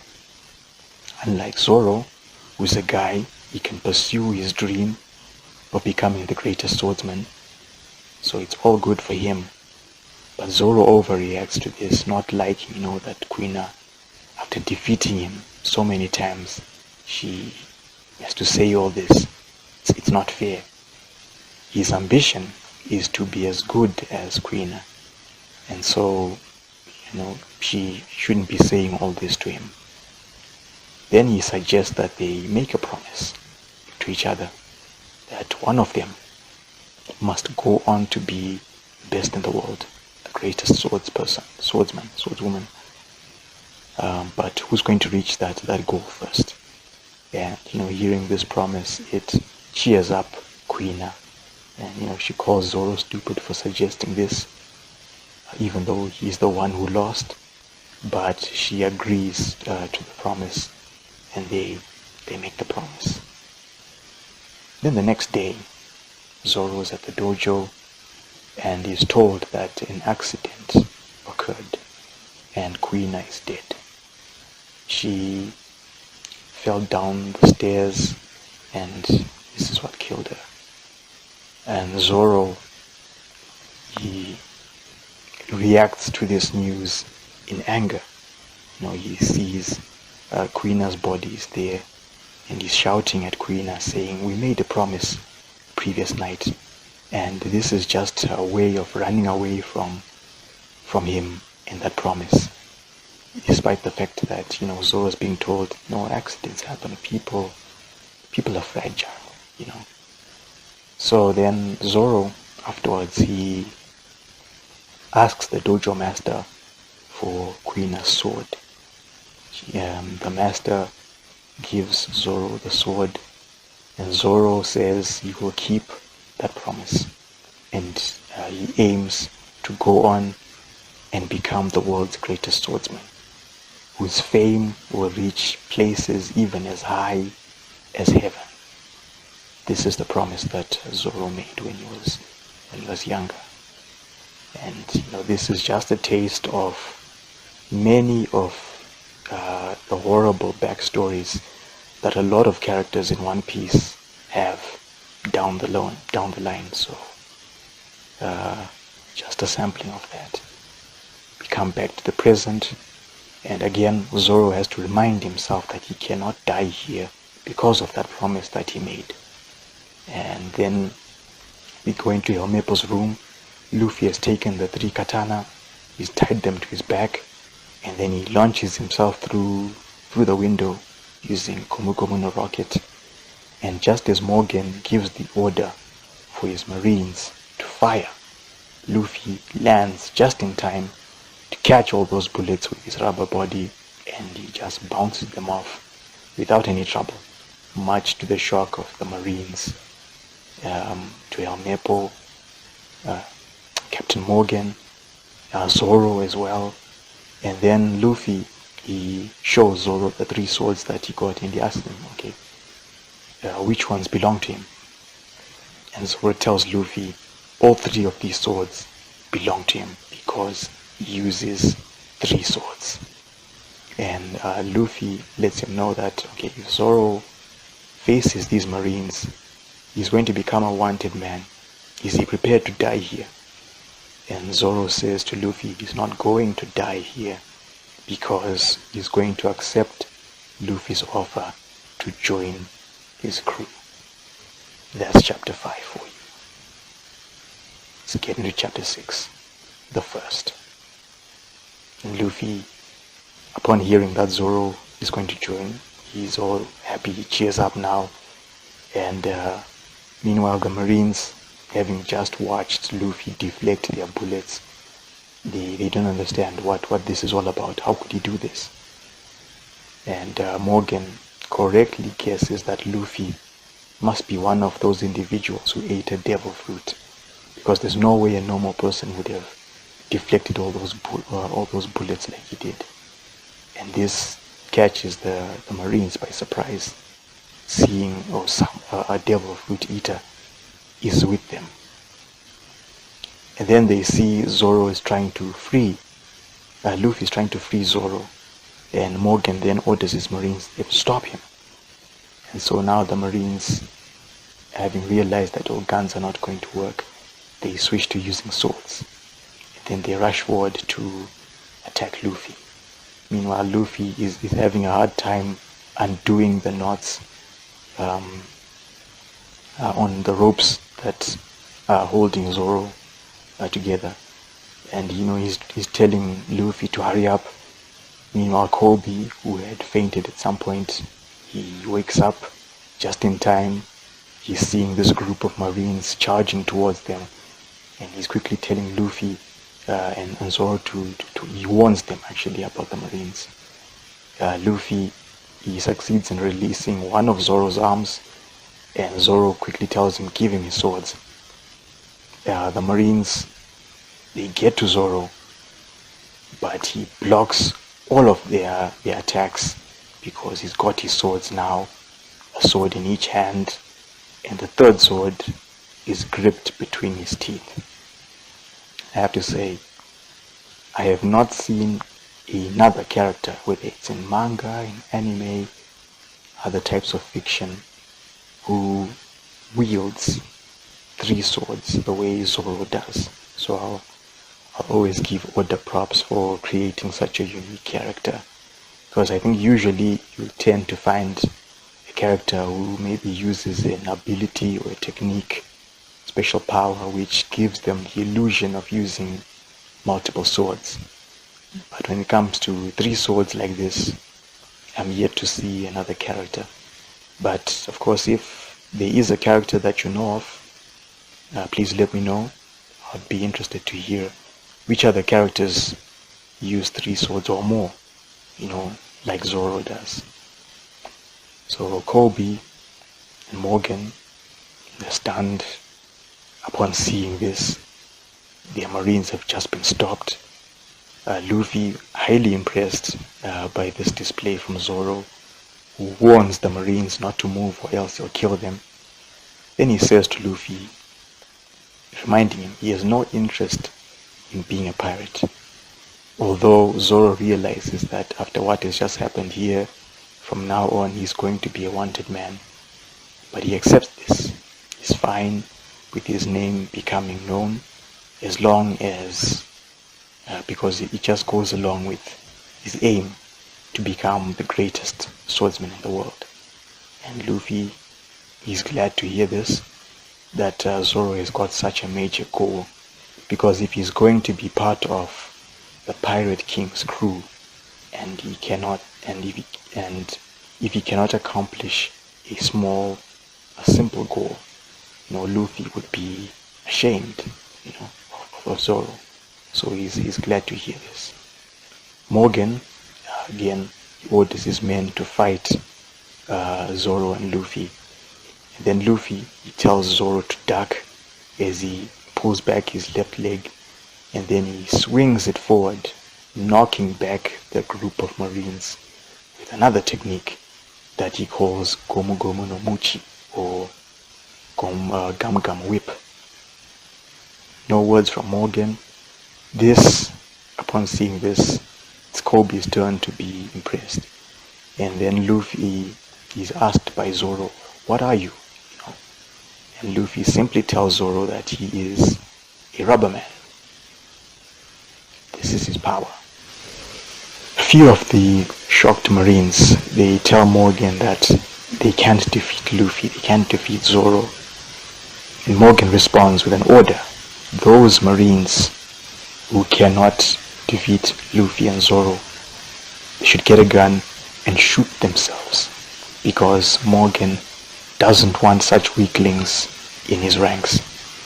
And so the 3 Marines, they hesitate, but it's an order. So they each get a pistol, they aim it at the side of their heads and prepare to fire, much to the alarm of Luffy, Zoro and Kobe. Zoro can't believe that the Marines would do such a thing. Luffy, he runs forward to confront Morgan. He tells Morgan that he is the Marines' worst enemy, and he challenges Morgan to execute him if he has the guts. and Luffy tries to punch Morgan, but Morgan blocks the attack with his axe hand, and the three Marines were about to shoot themselves. They then lower their pistols and they watch this, because Luffy has just stepped up to confront Morgan, and Kobe is there encouraging Luffy to defeat these Marines. So Morgan, he gets serious now. The coat comes off, and he tells Luffy that people like him, who have no rank, they have no status, they do not have any right to challenge Morgan. After all, he is Marine Captain X Morgan. And the next panel, you just see Luffy, introducing himself, as if Morgan has just introduced himself, even though he's just making a declaration. But I guess Luffy just thought, oh, he's greeting him, so I might as well just greet him back. And so afterwards, Morgan, he sweeps his axe hand forward. Luffy jumps up to avoid the attack, and what ends up happening is Morgan's attack goes on to split a fence in half. That's how powerful this attack is. But it leaves Morgan open to a dropkick from Luffy, and this sends Morgan flying backwards, much to the shock of the Marines watching this. And then Morgan gets back up. He tries to strike Luffy again, but Luffy's too fast for him, and he kicks Morgan right across the side of the head, knocking him back down. Again, the Marines, they can't believe that their own captain is being outmatched by this. And Luffy gets to Morgan. He's about to punch him when someone shouts to Luffy, telling him to stop. Luffy pauses for a moment, but then just goes on to punch Morgan anyway. And we see the person who shouted at him, it's Helmeppo, who's pointing a pistol at Kobe and is threatening to kill him if anybody moves. But Kobe, despite the situation, he tells Luffy he doesn't want to get in his way. He's not afraid to die. And to Luffy, this is a sign of courage, and he commends Kobe for that. And he prepares his right arm as he tells Helmeppo that Kobe is not afraid to die, even if Helmeppo threatens to shoot him. But then Kobe sees that Morgan has gotten back up. He's behind Luffy. And Kobe starts warning Luffy, but Luffy is keeping his eyes forward on Helmeppo, and he knocks him out with Gomu Gomu no pistol, just as Zoro strikes down Morgan right behind Luffy. And this is how chapter 6 ends, Zoro having Luffy's back. Let's get into chapter 7, Friends. Axe and Morgan and his son Helmeppo have been defeated. Zoro, he tells the Marines, who are shocked upon seeing this, they want to try and arrest him and Luffy. They're welcome to try, but the Marines, they just look at each other, then they just give a big cheer and they celebrate their freedom from Morgan, because this guy who had been such a pain to them has just been defeated. At first Luffy is confused by this. Why are they cheering that their captain is just lost? But for Kobe, he's just happy for the Marines, because they did not like Morgan at all. He's just been dealt with. But then all of a sudden Zoro collapses to the ground, while people are cheering and everything. And then we shift over back in town and we see, just turns out Zoro was just really hungry, and Luffy and Kobe, they are at Rika's house. They've just been served a meal by Rika's mother, so Zoro is back to his healthy self. He's all happy now, and Rika's mother says she's happy to serve them more food as a way of thanking them for saving the town.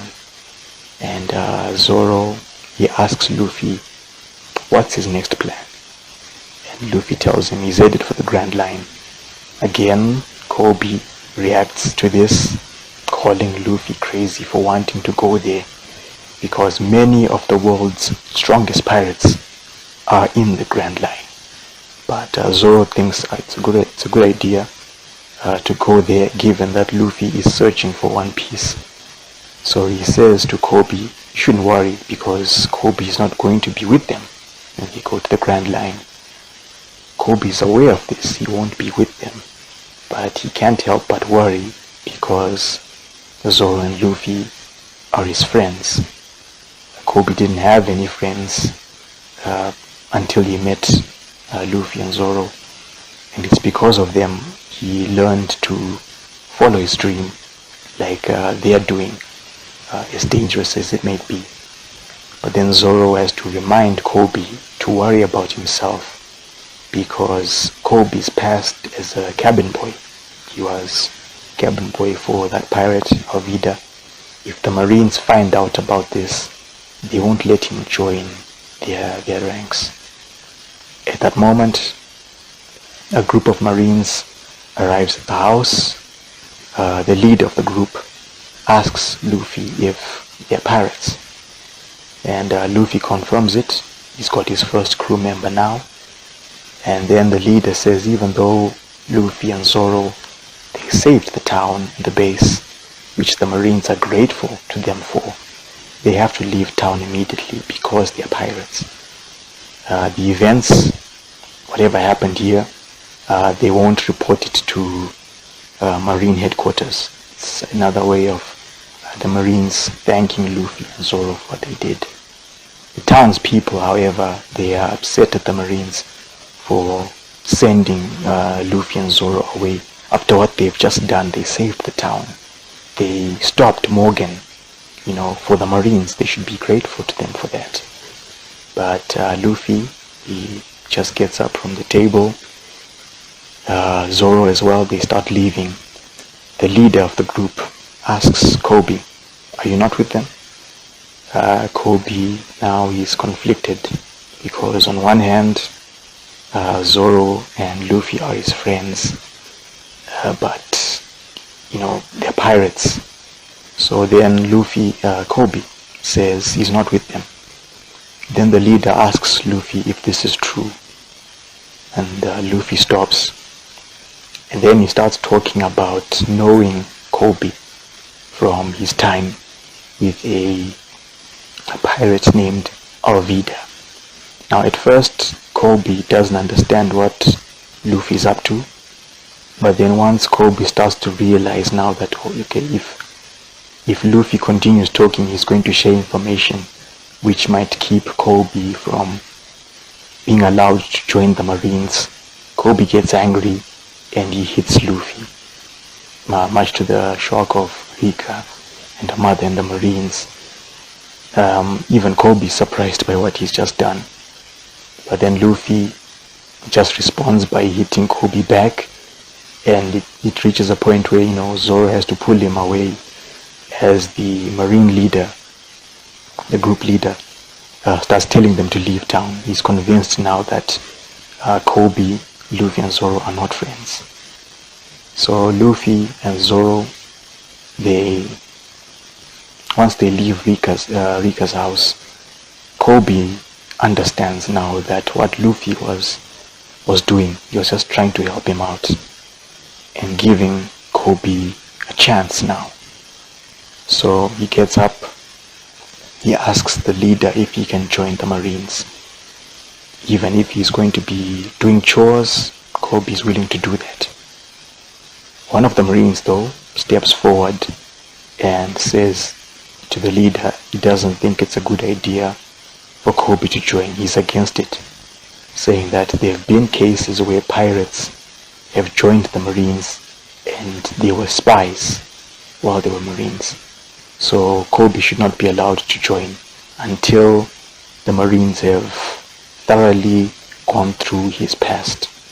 But then Kobe angrily tells this Marine that it's his dream to join the Marines.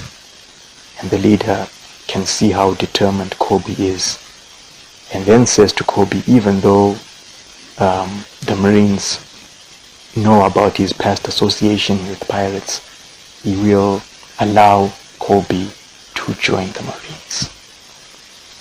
So at the harbor, we see Luffy and Zoro. They are set to leave, and Zoro tells Luffy, okay, what you did for Kobe, that was good, because it will make things a little easier for Kobe, and his past as a pirate will be less of an issue for him with the Marines.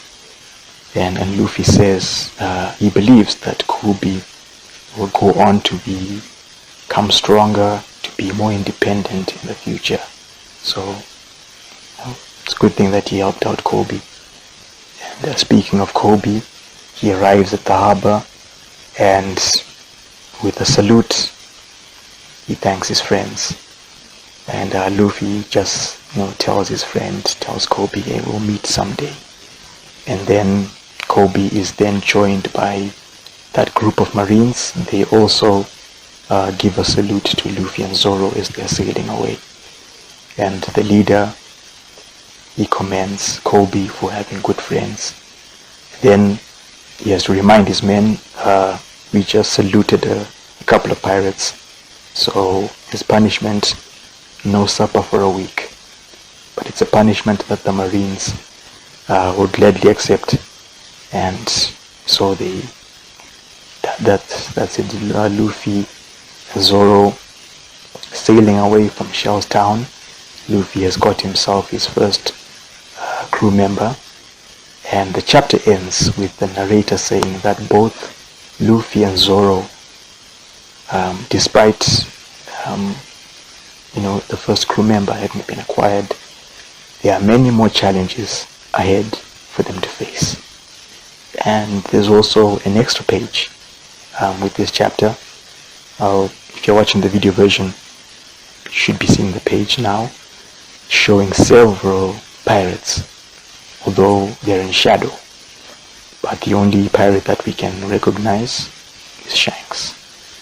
And the narrator says the following: it was an age burning with the magnificence of those searching for the treasure of treasures, One Piece, which was hidden by Gold Roger, history's only king of the pirates. It was an age when pirates beyond number raised their flags to battle for fame and fortune. It was a golden age.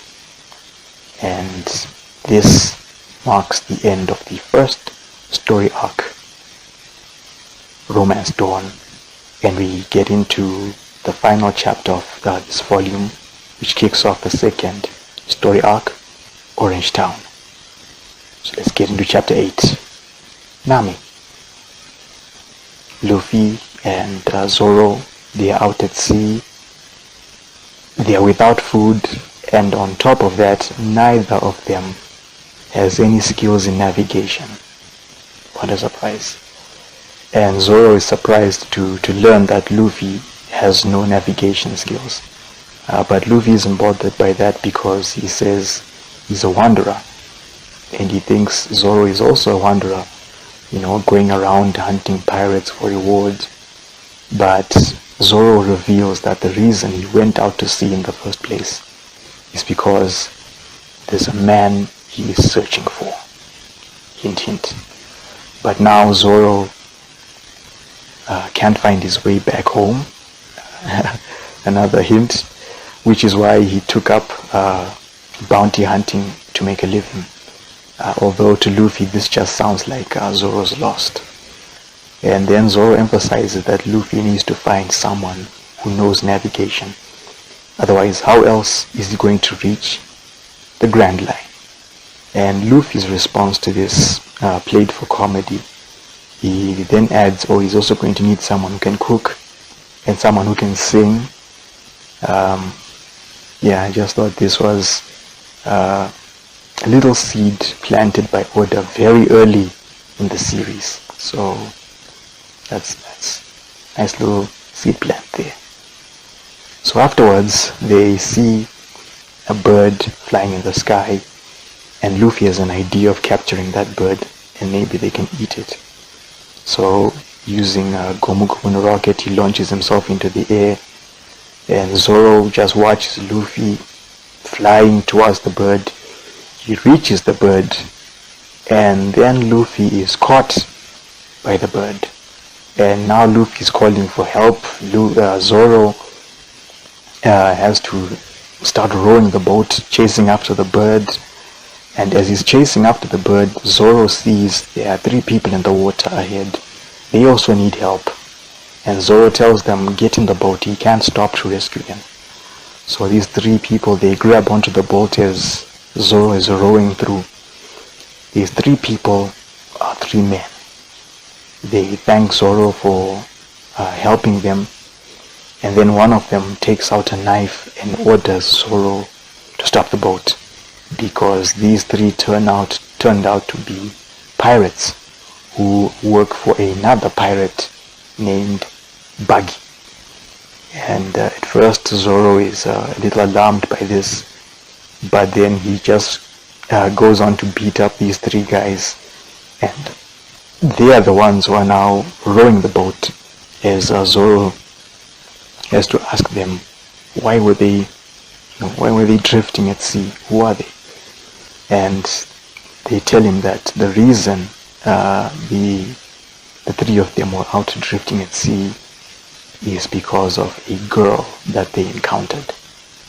So they go on to tell Zoro what happened. These 3, they had robbed a ship and were sailing back with the loot. And as they were sailing back, they saw a small boat which was drifting along. Over one side of the boat, there was someone who had fainted. So the pirates, they got to the boat, and they found out that it was a girl who had fainted. She wakes up, and she's relieved to be rescued, and she asks for some water, for some food, which she's willing to pay for with the treasure that she's got in a chest that's on the boat. But these 3 guys, they are more interested in the treasure that's in the chest. So while they're occupied with the chest, the girl got out of her boat and jumped into the other boat. And she's totally fine. She just tells the 3 pirates that, they can keep her boat, they can keep the chest. And she starts sailing away in their boat. Meanwhile, these 3 guys, they open the chest and there's nothing in it. And now there's nothing they can do, because the girl, she's sailed to a safe distance, and from there she predicts that there's going to be a shift in the weather, and she can see the storm clouds heading in the direction of the other boat. And sure enough, a storm erupts and it catches that other boat and it sinks. So we fast forward back to the present, and after hearing this, Zoro is amazed by this girl's ability to predict the weather, and he wonders if maybe he should be willing to join Luffy's crew. But the pirates, they are more interested in wanting to catch the girl and get back their loot, because if they cannot return to their captain empty-handed.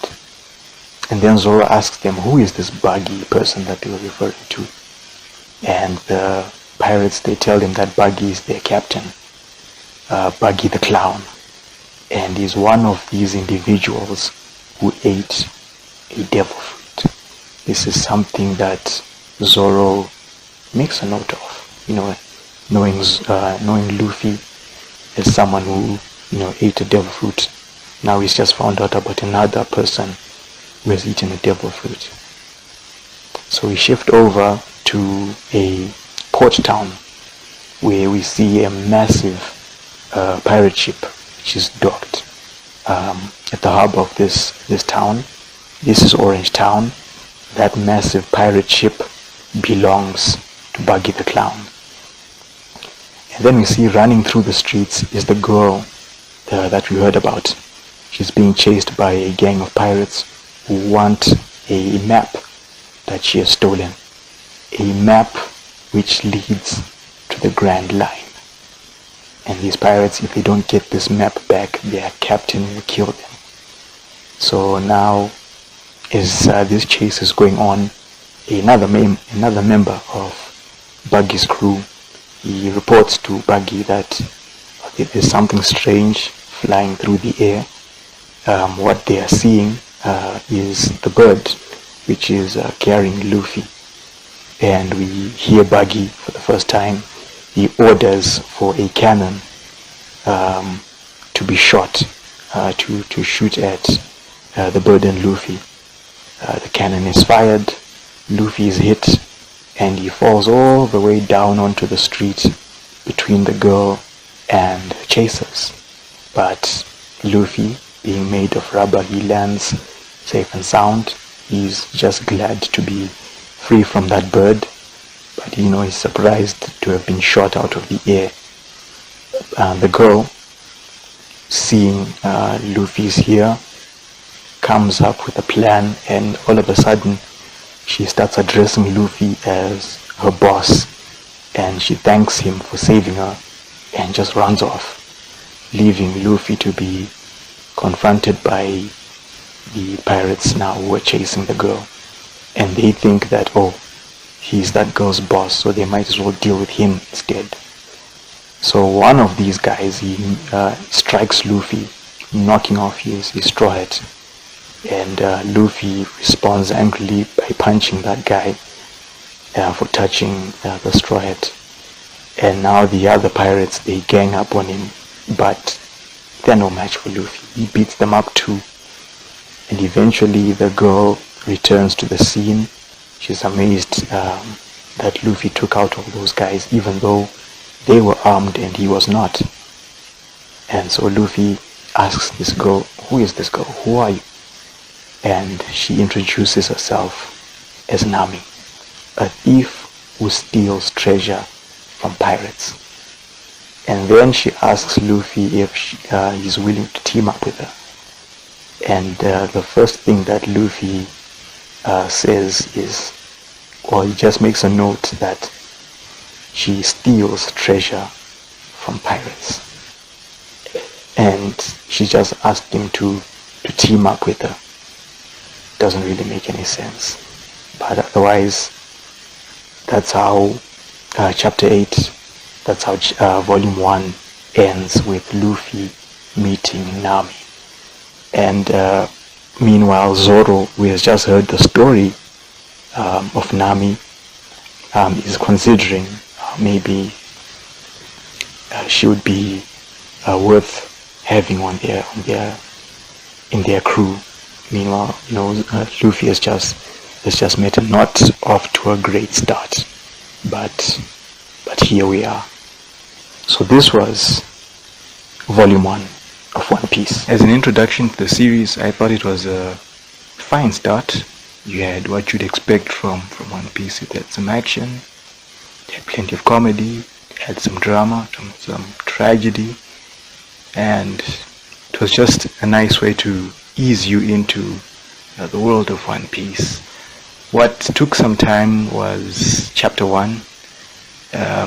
I think we spent about 20-30 minutes covering just chapter 1 alone, because till this day it is the longest chapter in One Piece. So when I started recording, I thought, could I get this done in at least under 2 hours? And then reading the notes of chapter 1, I realized, this is going to take some time. But it was what it was. We got through it, and from there it just picked up. We just moved from Luffy's home village. We got to Alvida's island, then Shell's town, and we've just arrived in Orange Town for the second story arc. So the pace picks up. We haven't reached that point where we're probably going to have multiple volumes that are part of one story arc. We haven't got there yet, but we will get there eventually. But for now, things are just moving perfectly. But Luffy is made friends with Kobe, with Zoro, who has joined his crew, so you could count Zoro as Luffy's first mate, and now Nami is in the story. And on one hand, as I was saying, at the end of chapter 8, Zoro heard about Nami, and he's considering he's wondering if maybe she would join the crew. And then in Orange Town, Luffy meets Nami in person, and they are not off to a good start, because she, despite wanting to team up with Luffy for her own purposes, Luffy just heard that she steals treasure from pirates. That's already a red flag. So I wonder what's going to happen in chapter 9 and in volume 2. So I'm hoping we can get into that. I'm hoping and looking forward to volume 2. And maybe we also get to meet Buggy the Clown. Again, we heard about Buggy the Clown being another character who ate a devil fruit. So let's find out what he is all about. So that's volume 1 now. Now, just before we conclude the episode, what I had spoken about in the beginning, about the reasons why I'm offline. What happened was, like a couple of weeks ago, we had bought a data bundle for 10 gig, which is usually enough to cover you for a week. Go through the week, and then on the 1st of September, prices went up. And this has been something that has been going on all the way back since 2018. And it has just been allowed to carry on because 2019, 2020, what happened? COVID. And so all attention and focus was on COVID instead of arresting this inflation situation. And the way things are going, I don't know when it will be sorted out, because next year, for those of you who don't know, I'm from Zim, so next year it's an election year, and focus again is on campaigning, trying to buy as many voters as the party can afford. So I don't know if they're going to have time to sit down and deal with the situation, because we've been using multiple currencies, I believe since 2009, if not 2013. Either of those years, we've been using multiple currencies: the US dollar, the British pound, the South African rand, the Botswana pula, the euro, you name it. And I think the idea was using multiple currencies in order to jumpstart our own local currency, and then eventually move away from using multiple currencies, because our own currency is now back on track. But that didn't happen, because now we have a situation where people have just, they've lost faith and confidence in the local currency, because it's just continued to lose value over time. No matter how many times the government and the Reserve Bank have quote-unquote rebooted the Zim dollar, it just loses value over time. So people have just gravitated towards the foreign currencies. So what they do now is, even if prices are going up, they just make their money in foreign currency, and if they want to buy stuff locally, they just simply find someone who can convert their foreign currency into local, and then they just carry on like that. But with time and with prices continuing to go up like this every couple of months, it's going to catch up. You get to a point where you can't continue to try and keep up with these prices and adjust to the new price and then carry on. Prices go up again, you try and adjust, you carry on. So what has been going on, like as far as I'm concerned, we've been buying internet bundles in local currency, because foreign currency is not that easy to find unless you know people. So because of prices continuing to go up like this, the two options that are available, it's either to somehow try and save up enough foreign currency and then convert to local and then continue to buy our internet bundles, or to find a internet service provider that offers their internet bundles in foreign currency, mainly US dollars, and switch to that company. So this is where I had to decide, I need to at least let my subscribers, my supporters know that this is the situation now. If I'm to continue providing content, continue to be consistent, I'm going to need as much support as I can, specifically in US dollars, so that I can purchase local currency, continuing to buy these internet bundles. And also, at least if I have enough support coming in, even if prices continue to rise, I won't be too worried about not being able to continue, because there will still be enough support money coming in that will allow me to continue, regardless of what the local prices are. Because that's the thing, it's the local prices that are going up. The prices that are in US dollars, they relatively remain unchanged. See, that's the thing. So I just thought it would be a good idea to let you know what's going on. And for those of you who have been keeping up with the content, you've seen a couple of months ago I tried to be consistent, and I was able to start a couple of new audio series, MultiMangaverse being one of them. So I wanted to try and maintain that and continue. But again, if prices are going to continue going up like this, it's going to prevent me from being consistent as much as I want to be. So that's why, again, I wanted to bring this up, let you know, and you can take as much time as you can to think about what I've just said.